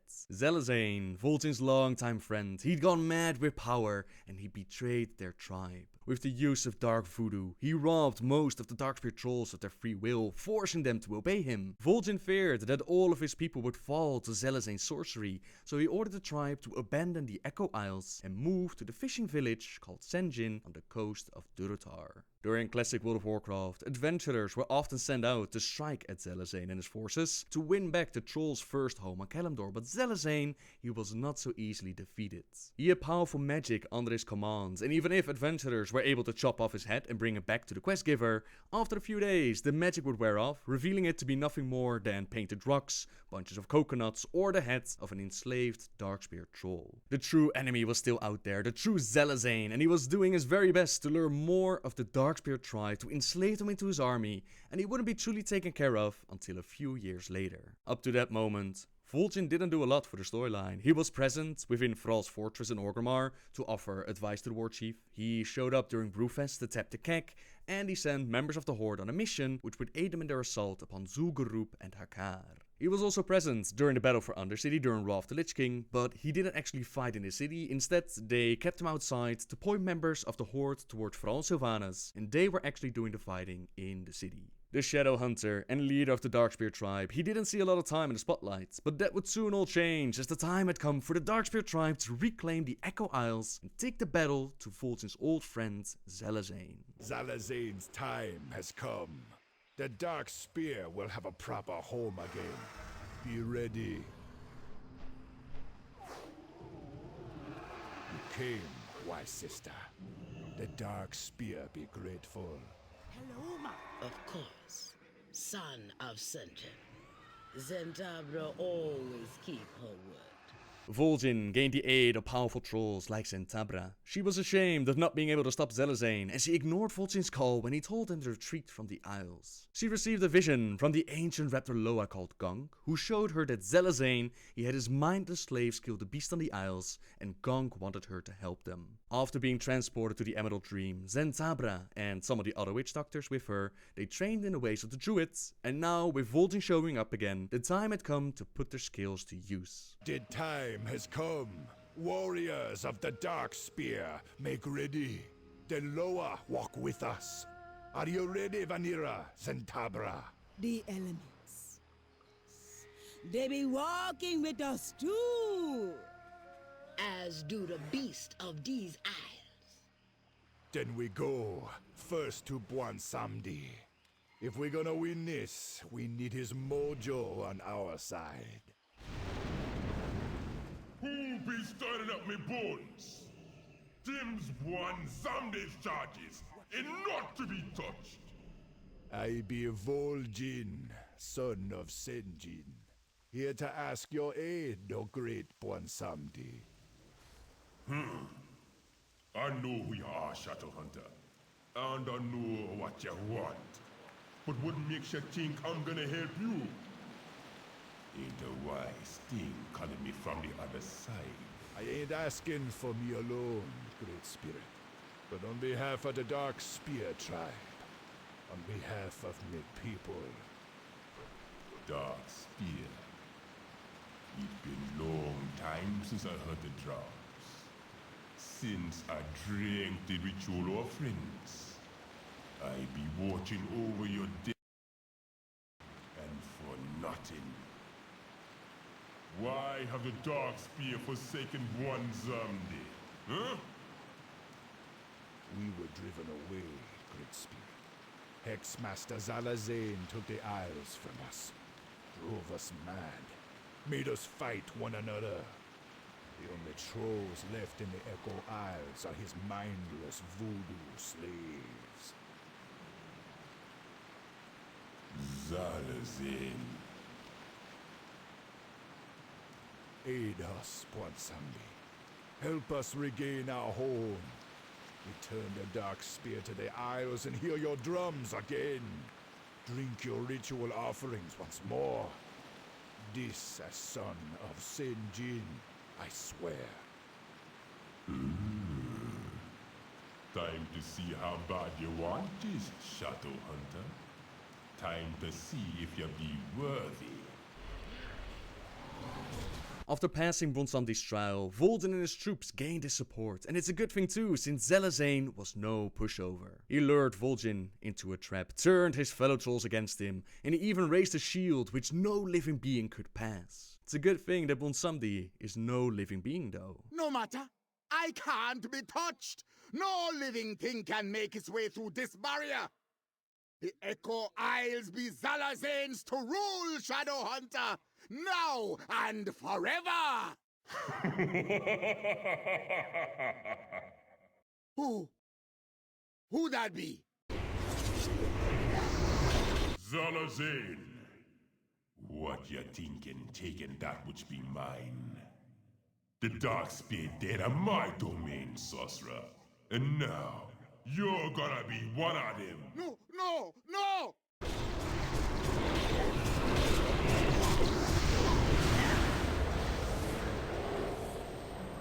A fitting end for so foul a troll. One someday, you have my thanks, and that of all the Darkspear. We will continue to honor you as is proper. It'll be good to hear the Darkspear drums once more. You take care now, son of Sinjin. One someday, we'll be waiting for ya on the other side. Time to return to the village. Time to rebuild our home. The Darkspear's home. Will you be staying with us, wise Zentabla? May fate be entwined with yours now, Vol'jin. For good or for ill. I be staying. Bronsamdi himself struck down Zalazane, and the Echo Isles, after around 6 years, belonged to the Darkspear trolls once again. Several of the visions shown by the Loa during his trials to become a Shadow Hunter, they've come true, and sadly, the one that showed Cairne fighting Garrosh would soon become a reality. Just before the Cataclysm, the world of Azeroth cried out in pain, and Thrall knew he had to go to Outland to learn from the elements there and find out what is going on. He decided to make Garrosh leader of the Horde while he was away, despite people like Cairne and even Garrosh himself telling Thrall that this was a very bad idea. The Orc Shaman had made his choice though. He left the Horde behind to save the world, while telling Garrosh that he would not have to do it alone. He had advisors like Eitrigg and Vol'jin at his side, but right at the start, things don't seem to go that smooth between Garrosh and Vol'jin. In-game, we saw a conversation about Thrall leaving the Horde behind, and Vol'jin mentioned that the people were very happy about the success in Northrend. Garrosh quickly said, "Our success? Troll, you played no part in the Horde's victories in Northrend. While I led the warriors against the Lich King, you merely took back a few scattered isles." "Watch yourself, young one. You don't." Eitrigg told them to hold their tongues and that there were larger issues at stake, but this small conversation was a hint of things to come. The Twilight Hammer cult attacked a meeting of druids, both Tauren and Night Elves, and word of this attack reached Cairne, chieftain of the Tauren. They didn't know that the attack was planned by the Twilight Hammer. They thought that the attack was an order of Garrosh. So Cairne confronted the Warchief, and this led to them entering the arena and fight in Mak'gora, a duel to the death for leadership of the Horde. Garrosh, you are not fit to rule the Horde. As was tradition, both fighters had their weapons blessed by a shaman, and Garrosh foolishly agreed to have Megafa Grimtotem bless Gorhal. Megafa had waited for an opportunity to betray Cairne, and she used Garrosh like a puppet. She poisoned his weapon Gorhal without his knowledge, and Cairne died betrayed in the arena. After this, Megafa quickly moved to take Thunderbluff, while Cairne's son Bane was luckily warned and able to leave the city. Garrosh was celebrating his victory during all of this, oblivious to how he was used, until Eitrigg confronted him and showed him the truth. People like Eitrigg and Vol'jin were very suspicious about how the fight went down. Cairne was actually winning the duel until Garrosh hit him only once, and the poison did the rest. Megafa had taken what was most precious to Garrosh, his honor, and she was foolish enough to believe that the Warchief would be happy with her actions. He gladly left her to her fate, while Bane regrouped. Now Bane, he didn't know who to trust at this point, right? He didn't know if Garrosh was working together with Megafa, and although they expected the Darkspear to be loyal, there were simply not that many Darkspear trolls. They needed help though to reclaim their city, so instead of turning to the Horde, they turned towards Jaina Proudmoore, who helped Bane by giving him some of her own finances, which they used to buy supplies that they needed to retake the city and banish Megafa and all those who allied with her. Bane could have chosen to challenge Garrosh to Mak'gora after the events, but he decided that that was not the best path for his people. He was not going to waste his energy on revenge when they could use it to rebuild, and Garrosh promised Bane the full protection and support of the Hordes. The Cataclysm hit the world of Azeroth in full, and even though Garrosh and Bane were able to shake hands for the good of the Horde, things between Vol'jin and Garrosh did not go so smooth. Exiled years ago from their lands in Stranglethorn Vale, the dark-speared trolls attempted to make a new life for themselves amongst the disparate races of the Horde. Under the leadership of the noble Warchief Thrall, Vol'jin and his savage trolls had at last found the honor and purpose they had been searching for. But now, under the rule of the headstrong Garrosh Hellscream, the trolls fear that the Horde could tear itself apart. Vol'jin knows that whatever threats loom ahead, whether they be from within the Horde or from without, it is cunning trolls like you who will fight to preserve the honor of the Horde. As new troll players enter the game, they're eventually sent to talk to Vol'jin, and he explains what went down between him and the new Warchief. I have something to show you. It'd be easier to understand if you see it yourself. Don't talk back to me, troll. You know who was left in charge here. Haven't you stopped to ask yourself why Thrall chose me instead of you? There be no question why, Garrosh. He gave you the title because you be Grom's son. And because the people be wanting a war hero. I think you be more like your father than you thought. Even without the demon blood. You are lucky that I don't gut you right here, whelp. You are foolish to think you can speak to your Warchief in such ways. You'll be no Warchief of mine. You'll not earn my respect. And I'll not be seeing the Horde destroyed by your foolish thirst for war. And what exactly do you think you're going to do about it? Your threats are hollow. Go slink away with the rest of your kind to the slums. I will endure your filth in my throne room no longer! I know exactly what I'll be doing about it, son of Hellscream. I'll watch and wait as your people slowly become aware of your ineptitude. I'll laugh as they grow to despise you, as I do. And when that time comes, that your failure is complete and your power is meaningless, I will be there to end your rule, swiftly and silently. You will spend your reign glancing over your shoulder and fearing the shadows. For when the time comes, and your blood be slowly draining out, you will know exactly who fired the arrow that pierced your black heart. You have sealed your fate, troll. And you yours, Warchief. The Darkspear never gonna give up. The Darkspear are here because I led them here. Orgrimmar be no home, long as it be under Hellscream's hand. Still I fear I was letting my temper drive me to being rash. Thrall devoted himself to making the Horde what it is. so I've no eagerness to be leaving it on a whim. This will be needing much more thought. Vol'jin has no love for Garrosh. He threatens his warchief and he leads his people out of Orgrimmar, just as the visions had shown him. Perhaps his temper had driven him to be rash though, and leaving the Horde is not a decision to be made on a whim. As Vol'jin ponders the situation, we continue our questing until we'll eventually call to war and get vengeance for Sen'jin. The sea witch that ordered the Murlocs to sacrifice Vol'jin's father drove them out of their isles has returned. It turns out that it wasn't a sea witch at all, it was actually a Naga, something that can be killed. So with Vol'jin leading the charge, we confront Jarjira. You were foolish to come here, Sea Witch. You escaped our vengeance once, but the Darkspear tribe will not abide your trespassing again. You are weak, Vol'jin, like your father was weak. Today, I will finish what I started long ago. The Darkspear shall be wiped from existence!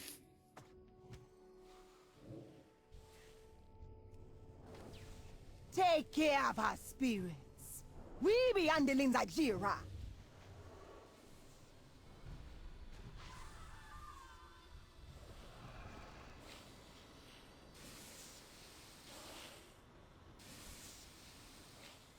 You were a fool to touch my fires! When Vol'jin falls, you know who dies next. I'll get the fires this time! The spirits be restless. Not so fast! Sonny! No! No! It be done. Our ancient enemy is defeated. I've been waiting a long time for a chance to avenge my father. A great weight has been lifted from my shoulders. I must be returning to Darkspear Hold. Please, meet me there once Vanira is done with her healing of the boy. I'm afraid there's nothing I can do for our brother. Her power tore away at his soul. Zuni is dead, and despite Vol'jin thinking that the troll can be healed, the Sea Witch's power tore away at his soul and there's no saving him. His body will be recovered for a proper farewell as we meet up with Vol'jin, who uses the power unleashed when the Sea Witch died to communicate with Thrall from a long distance and discuss the current situation of the Horde. I've no love for Garrosh, that much is sure. But leaving the Horde is not a decision I be taking lightly. There's only one with the answers I seek. You can stay and watch if you like.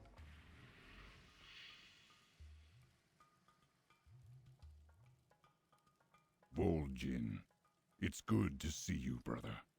Thrall, I'm glad you be well. There were rumors otherwise. Indeed, someone did try to kill me, but that is not my greatest concern at this moment. The world itself calls for my aid. I must beg your counsel, my friend. I can't be standing by Garrosh while he be turning our people against each other for the sake of war. My respect for you does not extend to this new horde. I'm thinking of leading my people away. Vol'jin, I chose Garrosh because he has the strength to lead our people in these trying times. For all my supposed wisdom, there have been moments that I've barely been able to hold the Horde together. The Wrathgate and Undercity displayed that clearly enough.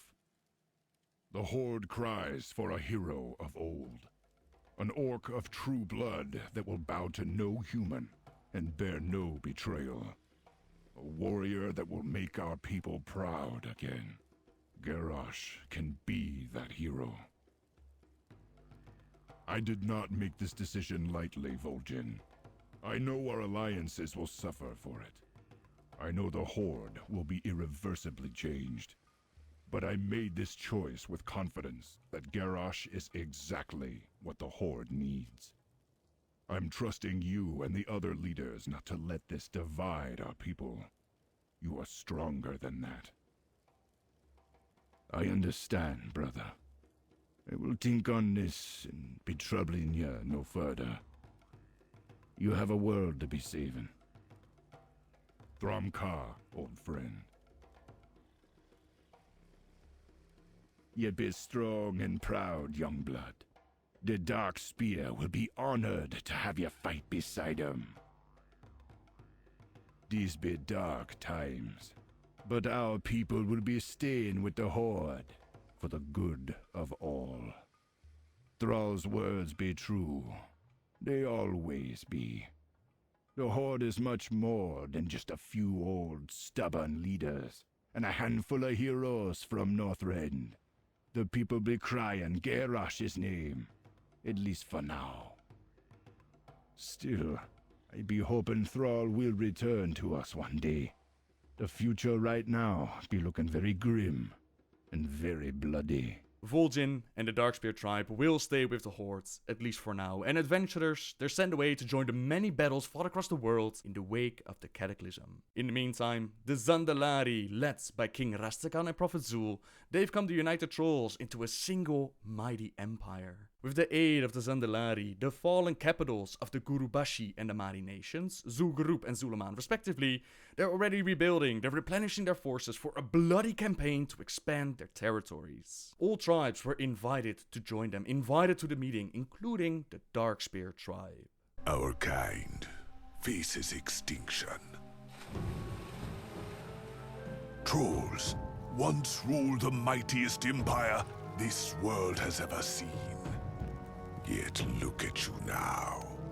Zuldrak has already fallen to the Scourge. Its gods consumed as death descended on its people.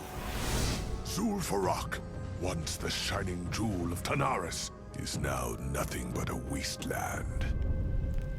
Divided, you are weak.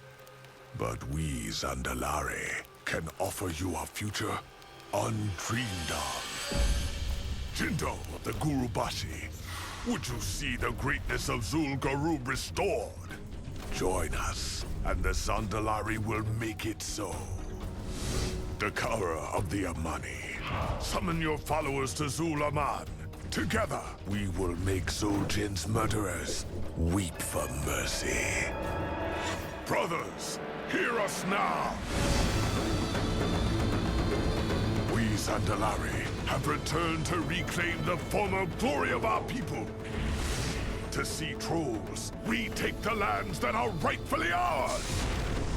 And to crush any foolish enough to stand in our way.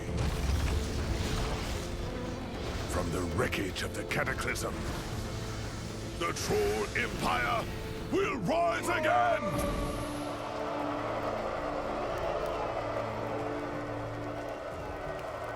Vol'jin of the Darkspear, you would turn your back on your own people?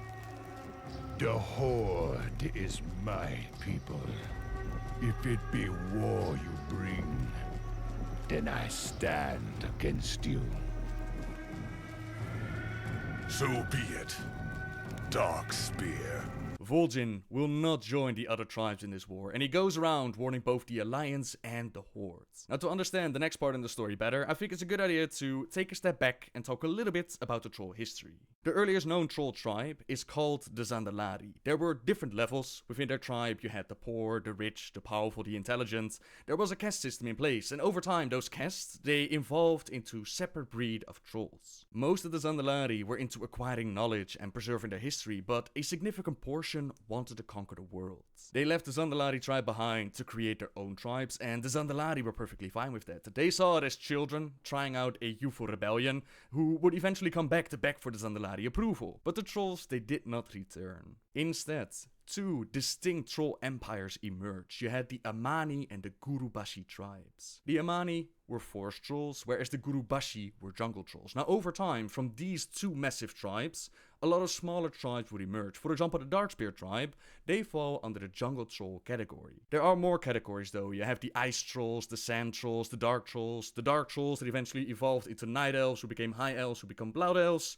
But that's a whole different story though, let's focus on this right now. Now the history of the Gurubashi is that they started to worship Hakkar the Soul Flayer, and at first the Zandalari were very happy for the Gurubashi, that they were doing very well and that they were expanding their territory. But they soon figured out that Hakkar was not a being to ally yourself with, so action had to be taken. The Zandalari moved out, the avatar of Hakkar was destroyed, and the priest that worshipped him, the Atalai and the Hakkari, they were hunted to near extinction. After their defeat, the different jungle troll tribes started to fight amongst each other, and it was around this time that the Darkspear tribe, they split off from the Gurubashi Empire and they moved away. Now a few survivors of the Atalai and the Hakkari, they escaped into the Swamp of Sorrows, where they built the temple of Atal Hakkar, and they tried to summon Hakkar once more. The green dragon aspect Ysera found out about their plans and she smashed their temple, which is why we now call it the Sunken Temple. They left some green dragons behind to guard the place, but there was no need, since Hakkar could not be summoned within the Sunken Temple, he can only be summoned within their ancient capital of the Gurubashi Empire, namely Zul'Gurub.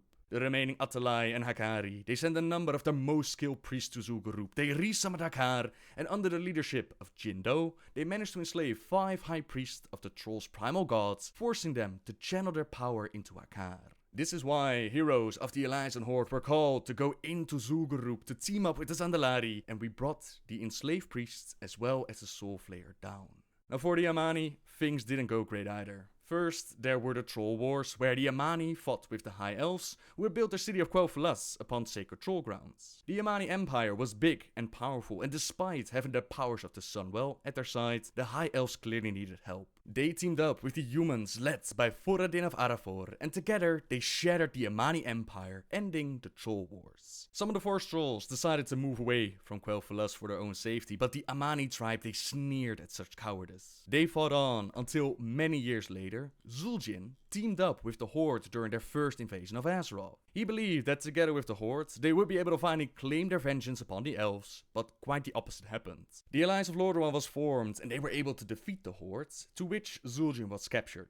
They cut out his eye, he cut off his own arm to escape, to which he fled to Zul'Aman, where they decided to seal some of the essences of their mighty troll animal gods in their strongest of champions, and they kept fighting with their ancient enemy. This enemy started to call themselves Blood Elves, in honor of those who had fallen to Arthas and the Scourge, and Zul'jin's crusade against the Elves would be stopped by a very unexpected development. The Horde, now under the leadership of Thrall, they had accepted the Blood Elves within their ranks, and now Zul'jin was done with all of them. I spit on the Horde! He planned to take down everyone, humans, elves, orcs, Alliance and Horde, all alike, and of course, we couldn't let this happen. Heroes were sent in to take care of the Amani, but as we saw in the trailer, there are still enough trolls left to put up a fight, especially when they unite under one banner, especially under the leadership of the Zandalari. The world had to unite against these threats, so Vol'jin, he sent out his emissary Bwemba to both the Alliance and the Horde to warn them about what's going on within the jungle of Stranglethorn. We joined Bwemba as she's trying to find and help Vol'jin, who's already gone ahead to warn the people, as well as give a warning of our own. Throughout the questline, we encounter several of the bosses within Zul'Gurub who've been going around Stranglethorn causing all kinds of trouble with snakes and zombies and panthers, until we finally encounter Vol'jin in Booty Bay. We have to go into the old city of Zul'Gurub. We have to take down the trolls inside until we face off against Jindo himself. Now, have a taste of Jindo's true power! Your deceit is unforgivable, Jindo.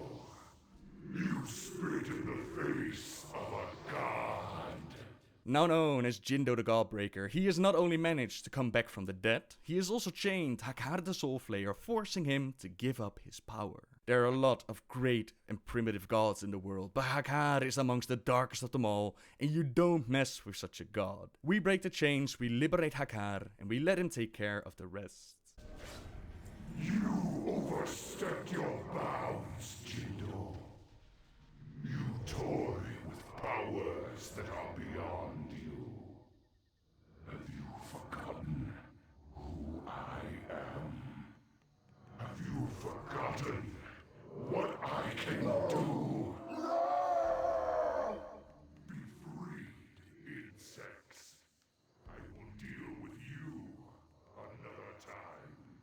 Hakkar says that he will deal with us another day, and for now, we must turn our attention to Zul'Aman and the Amani tribe. There we find Vol'jin once again. Now he's recruiting the help of Halduran Brightwing and his Farstrider Rangers. Halduran has battled with the Amani before. He was the one who had captured their previous leader Zul'jin, and now under the guidance of the Zandalari, the Amani Empire is trying to make a return with their favorite champion Dakara now leading them. To aid them with their mission, Halduran personally requested the aid of Risa Windrunner and her Silver Covenant. Now Lor'Vemar Faran is not happy about this. He sends a messenger demanding an explanation as to why this exile is in their lands. Halduran will hear none of it. His own range of forces are stretched too thin and they need their help and experience. He tells the messenger to go back to Lor'Vemar, inform him of his plans, as Vol'jin explains what exactly they're facing. King Rastakhan is planning to unite the troll tribes under the Zandalari banner, so we have to go into Zulaman and stop them from uniting. With the help of Vol'jin, we ring the gong, we open the gates, we take down their champions, who have enslaved the powers of their animal gods again, we rescue some of our scouts, until eventually we take out Dakara and we put a stop to the Zandalari plans. Maybe me fall, but the Amani Empire never going to die. We've put a stop to the rise of the Zandalari, at least for the moment. Vol'jin and the trolls, they enjoy the celebration, but the future for the Shadow Hunter would take a turn not even the Loa were able to predict. The cataclysm was over, the world was saved, and the aspects declared that now the dawning of the Age of Mortals has begun. Warchief Garrosh Hellscream decided that the time had come for the Horde to claim what was theirs. The lust for war was burning in his heart, and the leaders of the Horde, including Vol'jin, were summoned to Garrosh's side. He informed them of his plans. First, they'd take out Northwatch Hold, then Fedamore would fall, and then they would conquer all of Kalimdor. Of course, the other leaders had no desire to start a war which would lead to more bloodshed. They just dealt with the cataclysm. Perhaps they would be able to take Fedamore and even Kalimdor as a whole, but places like Quel'Thalas and Undercity would be vulnerable and very hard to defend at the retribution that would surely follow. Garrosh would hear none of it. He would no longer listen to the advisors appointed to him, and instead he listened to those only loyal to him, like the Blackrock orc Melkurok. The leaders were the blades of the Horde, and he as their war chief was their wielder. They would do as he told them to do, or they'd risk the might of the Horde turning against their people. So Bane, Vol'jin, Sylvanas Gallywix and Lor'Vemar, they did as they were told, and they prepared their people for war. What they didn't understand at that time was that Garrosh had changed. During the cataclysm, he had thrown an officer, Cromgar, off a cliff for using dishonorable tactics. Honor, Cromgar. No matter how dire the battle, never forsake it. Overlord Cromgar, you have disgraced the Horde. You have brought shame to us as a people. By my right as War Chief, I hereby relieve you of duty. You are dismissed! Now Garrosh didn't care about that. He had his shamans enslave the elements, use molten giants to take down Northwatch Hold, and this was a clear violation against the Earth Mother herself, something forbidden by the Earthen Ring in fear of causing another cataclysm. Bane confronted Garrosh about this, asked him what he was thinking, but again, Garrosh didn't listen. This act pushed Bane into sending one of his runners to Fedamore to warn Jaina Proudmoore that the Horde was on the march. It didn't matter in the long run though, since Garrosh actually wanted Fedamore to prepare his defenses and get ready for them. He had his forces purposely wait at Northwatch Hold, the desire for battle burning in their veins, and nobody understood what Garrosh was thinking. Why did he give Jaina the opportunity to prepare? Why make a victory so much harder? The answer finally became clear when after days of waiting, they marched upon Fedamore. In that time, Jaina had been able to gather the finest the Alliance had to offer. Even the Kirin Tor and the Blue Dragon Caligos saw the need of defense, and they provided aid in the fight against the Horde. Within the courtyard, Vol'jin, Garrosh and Bane fought with the Alliance forces, as Kalec tried to use his ice magic to seal them in. Vol'jin saw what was happening. He warned Garrosh and Bane, to which Garrosh saw the time fit to call the retreat and unfold his plan. He was never planning to take Fedamore in an honorable battle. All he wanted was as many troops, as many powerful generals and leaders gathered, so that he could wipe them out with one single mana bomb. We're gonna turn this place into a sinkhole! Bane and Vol'jin were disgusted with Garrosh's actions, but the Warchief didn't care. He partied in Orgrimmar with the rest of his people who cheered his name, while a few of them could not believe what had happened.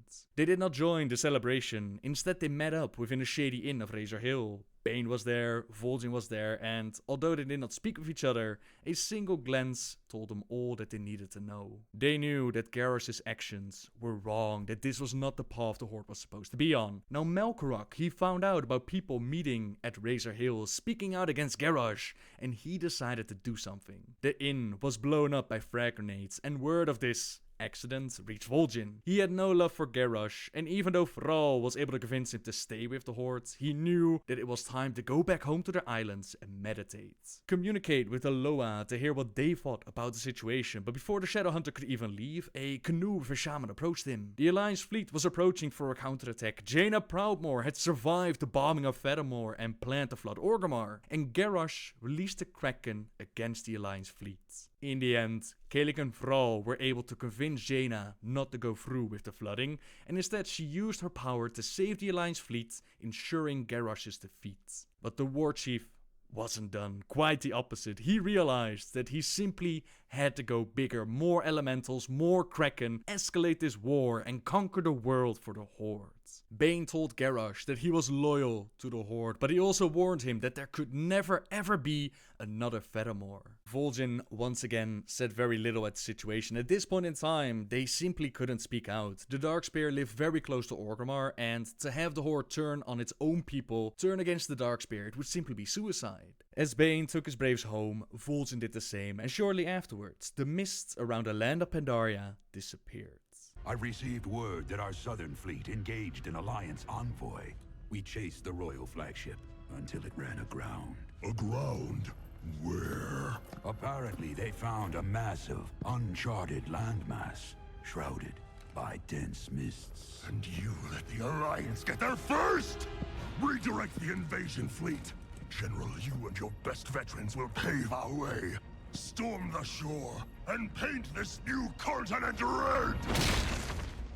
A small group was sent out to Pandaria to scout the land, while Garrosh and the Horde prepared the full might of their forces. Champions of the Horde became familiar with the Pandaren, the land itself, and the shot that it contained.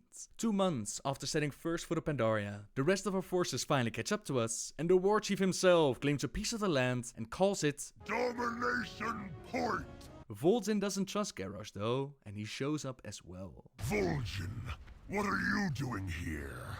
Shouldn't you be on your island kissing frogs? What are we doing here? You bring this war to another corner of Azeroth, and I wanna know why. Your lack of vision is why your people are still primitives, and your lack of loyalty is why I did not summon the Darkspear for this campaign. Look around you, Vol'jin. This land is rich in resources. Wood, stone, iron, fuel, and people. A show of might on these shores will make the Pandaren think twice about joining the Alliance. Oh, this bloodshed. Make everyone think twice about joining the Horde. This is the difference between me and you, Vol'jin. I won't let my people starve to death in the desert. I will stop at nothing. Nothing to ensure a proud and glorious future for the Orcs and anyone with the courage to stand with us. Wait here.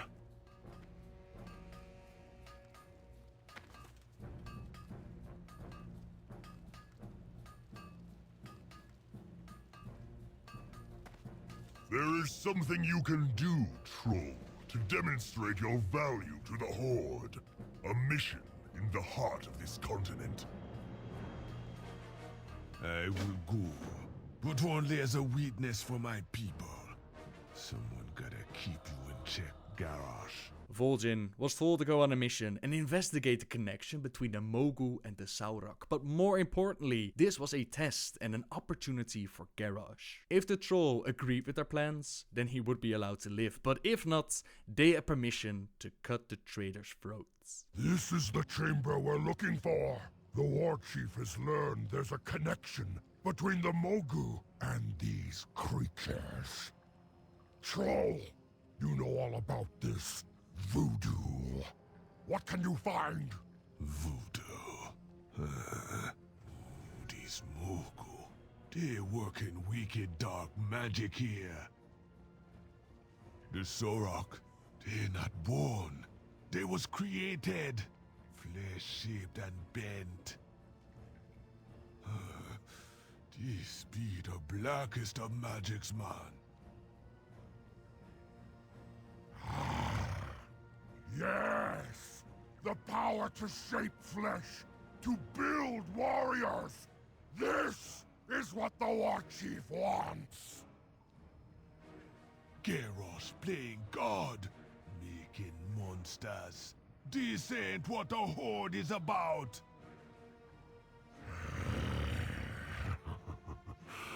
He knew you were a traitor! The Warchief will annihilate his enemies! Strength! The Warchief shows his hand. This be what the Horde come to? Killing its own? We can't let this happen. Champions, I need ya. Go back to the Warchief. Tell him I'm dead. Stay close to him. Watch him. You and me, we move to take him out when the time is right. Others are like me. You gotta find them. Swear the blood oath with me. Keep your eyes wide open. It be done. We brothers in this until the end. I'm gonna disappear for a while. Don't forget about me. We take Vol'jin's blood oath and pretend that he's dead, while in reality he was actually found by his longtime friend Chen Stormstout and taken to the Shadowpen Monastery to recover. I've already done a detailed video about the events of Shadows of the Horde, but what you need to know about this novel is that Vol'jin was once again given the choice to join the Zandalari, as they too had made their way back to Pandaria to reconnect with their ancient Mogul allies and conquer the world. Last time, Vol'jin's answer was simple. The Horde was its people, yet times change, and under Garrosh's leadership it seemed like the Horde was not as it used to be. In the end though, Vol'jin saw how shadow hunters of the past turned their back on the Zandalari, as the Zandalari concerned themselves more about riches instead of their own people and the Loa. He also realized that the Darkspear tribe is his family. The Darkspear tribe is a part of the Horde, which makes the Horde the family. Garrosh does not act out of the best interest for the Horde. He does what he wants to do, and Vol'jin cannot allow Garrosh to harm his family like that. That is not someone who he was, who he is, or who he wants to be, so after taking his time to recover, to learn a few monk skills delaying the Zandalari invasion of Pandaria, as we too dealt with the Zandalari and the Thunder King on the Isle of Thunder, Vol'jin makes a return to lead the Darkspear rebellion. Meanwhile, Garrosh didn't sit still. He went around in an attempt to gather more power, more forces, and in the process pissing off not only the Alliance, but also the fellow leaders of the Horde. We joined Thrall as he liberated the Darkspear on the Echo Isles from the Kor'kron, as Garrosh had the goblins search within the Veil of Eternal Blossoms for an artifact of great power, and they actually found something. They found the heart of the old god Y'Shaarj. I only sleep. Back at Orgrimmar, he and his Kor'kron have taken over the city, trolls are being held at gunpoint, Zayla and the Dragonmaw have allied with Garrosh, and the time for a revolution is now. Walk with me. Vol'jin been seeing ya in just a moment. The Warchief still believes Vol'jin be dead, slain by his Kor'kron assassin in Kunlai Summit. Vol'jin survived, but he still remembered the sting of a Hellscream betrayal. Darkspear never die. When Vol'jin come back to us, I saw he was changed. The light of a revolution be burning in his eyes. Now look around you. The Darkspear rebellion begins. Hellscream's worst nightmare. The spark becomes a flame. The flame becomes a fire. The fire an inferno. We gonna burn our way to the gates of Orgrimmar. But we gotta feed this war machine. Stone, wood, oil, meat. We be needing them in large supply. That's where we need you. Go speak to Vol'jin. Prepare yourself. From here on out, we be asking more of you than ever before. Look at us three, back to the sands of old Durotan. It'd be just like old times. Not quite, old friend. Times have changed. The line between friend and foe is not so clear. Vol'jin has plenty of people to fight Garrosh, but he needs supplies, and you are the one to bring it to him. But this does not sit well with Garrosh, and he sends Kor'kron after you. They come! Hellscream think his own people gonna roll right over. Time to show this Warchief the fury of the Darkspear! Kor'kron and mercenaries attack Sen'jin village, but they're no match for the combined might of Thrall, Chen, Vol'jin, Darkspear, and champions of the Hordes. Hold! Let them run away. Hellscream will execute them as cowards if they go back. Sen'jin village is safe. Regroup! We press the advantage! Before the Warchief fortifies Razor Hill, we take it for the revolution and close off the road to the Barrens. Anyone who can still fight, come with me! Wait, Vol'jin. Horde is spilling Horde blood. It's tearing me apart. We need you, man. I know. I trust you to lead the siege. I am needed elsewhere. I refuse to believe that all of my brethren support Garrosh. I am going to Orgrimmar, alone. Eitrigg, Saurfang, surely they are standing against Garrosh. I must find others. You set one foot in Orgrimmar, Hellscream gonna bury a knife in your neck. It's a risk I have to take. But if I am killed, please, watch over Agra and my boy. I won't hear you say such things. It has to be said, Vol'jin. If we don't make it through this, I want you to know you have always been my friend, my brother. For the Horde. For the Horde.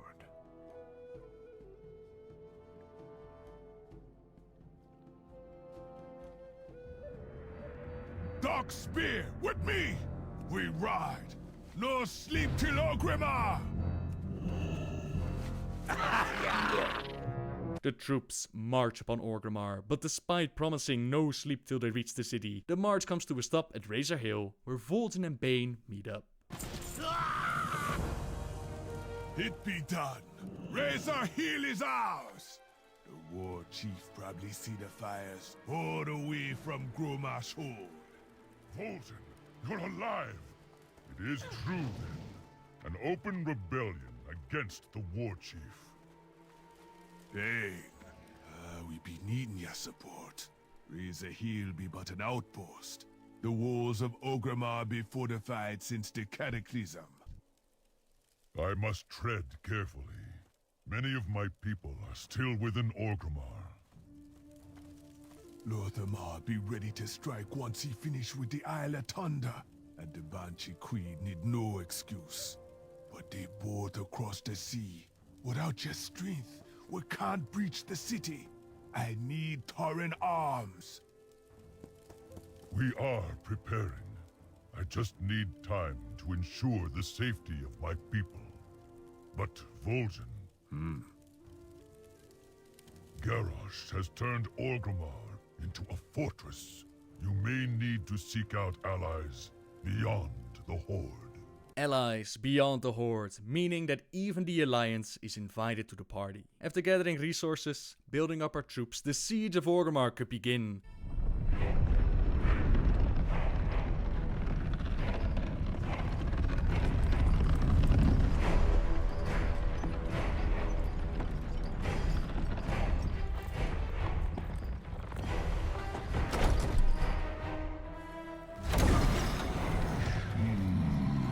It thirsts.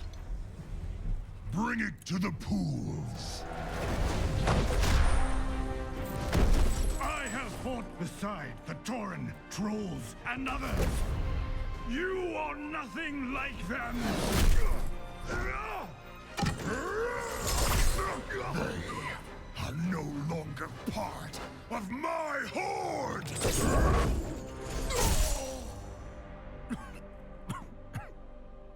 The world will hear of this.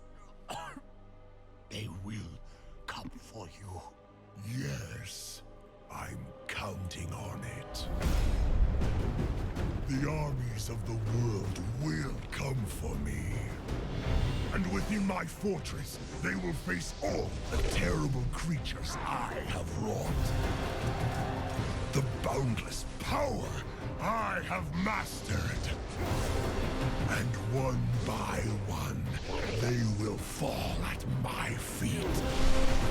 Anyone who would rise against my new horde will be impaled upon the spires of Orgrimmar! You Pandaren tried to bury your hate and your anger. But such power cannot be contained. It must be unleashed!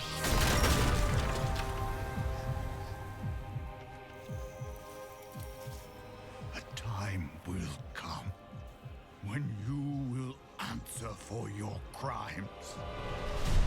I answer to no one!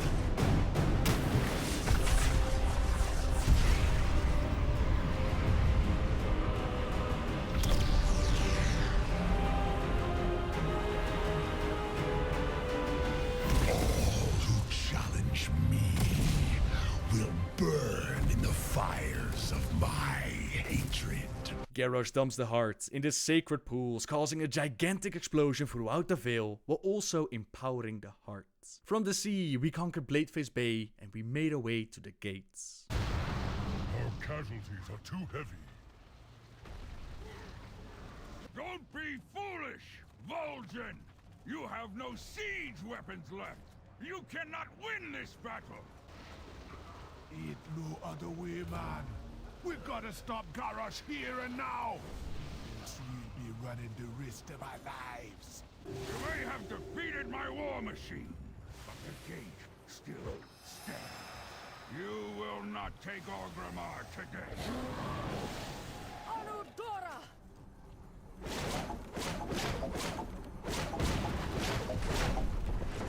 What? Kor'kron! To the gates! Now! At them, my sisters! For Kalimdor!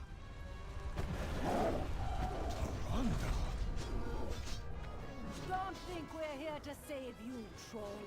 We're here for Kalimdor. Get forces inside the gates, while we distract the enemy. What should we do next? Bane, you and your warriors hold this junction. These heroes should forge ahead and flush the Warchief out of hiding. What about you? People be dying up above. The city is in chaos. I'm gonna finish it. Stop the bloodshed. I'll come back for ya. Very well. It's gonna be fine, Bane. We're gonna find Thrall. Gonna kill the Warchief. Gonna avenge your father. Earth Mother, protect you, Vol'jin. Darkspear never die. The combined might of the Alliance and Horde were able to break down the gates, bring down Garrosh's forces, and even bring the Warchief, empowered by an old god, to his knees. You disappoint me, Garrosh. You are not worthy of your father's legacy. His punishment is not for you alone to decide. I won't let you take him. We have all suffered from his atrocities. My people, more than any other. Let him stand trial in Pandaria. There, we will mete out justice for all.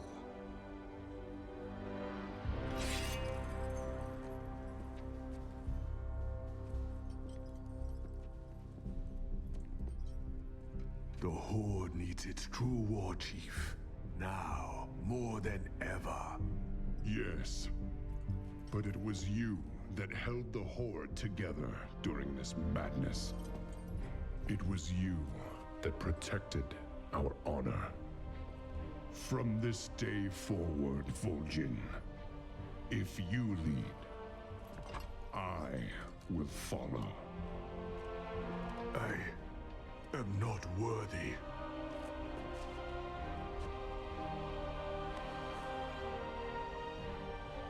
But I will give my all for the Horde. I will speak to your Warchief!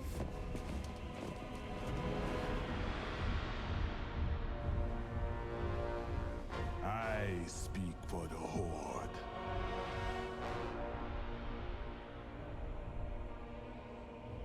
Very well.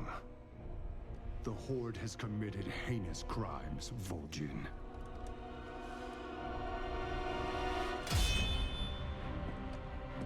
But some among you fought against Garrosh's tyranny. For that, I am willing to end this bloodshed. But know this. If your Horde fails to uphold honor as Garrosh did, we will end you. Vol'jin has been appointed the first non-Orcish Warchief in history, and Garrosh is put on trial. Now, Vol'jin's role during the trial and during the novel War Crimes was not great, since it was Bane Bloodhoof who Vol'jin recommended to defend Garrosh. He did take the stand, and during the trial, Thrawn the Whisperwind, the accuser, showed the courtroom the events that played out between Vol'jin and Garrosh, the events that I already told you about. Bane, in his duty as defender, tried to show the courtroom that Vol'jin was not completely innocent. The conversation where Vol'jin threatened to pierce Garrosh's heart, he clearly threatened his own warchief, an act of treason. Now, regardless of the trial, regardless of what people might think about Garrosh and Vol'jin, in the end it didn't matter, since Garrosh escaped with the help of the Bronze Dragon Kairos, and this kicked off Warlords of Draenor. We stormed the Dark Portal in an attempt to stop the Iron Horde's invasion, and at first, the only influence that we saw of the new Warchief were his Shadow Hunters that showed up, as well as a cinematic where he congratulated us on our success. Hero, our trust in you was not misplaced.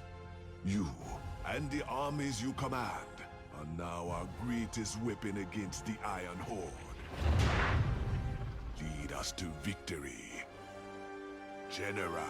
It wasn't until near the end of the expansion, as we got ready to assault the Nan Jungle and Hellfire Citadel, that Vol'jin showed up to help. He sends players to the Iron Docks to recruit the Horde shipwrights, and that's about all Warchief Vol'jin has done so far. Now, time will tell what's in store for the Darkspear Shadowhunter, and although some rumors are floating around the internet about the next expansion, I'm not going to go into details during this video, since I don't want to talk about spoilers, and it's very hard to predict the future. I will say this though, during the novel Shadows of the Horde, Vol'jin has a vision in which he communicates with Bonsamdi, Loa of the Dead.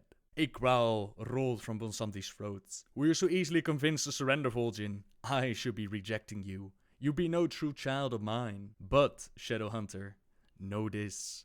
The battle you face be more terrible than any you have known before. You're gonna be wishing you had surrendered, for the burden your victory earns gonna be one that will grind you into dust." Vol'jin did choose the life of freedom and struggle, and on top of that, always remember, Darkspear never die.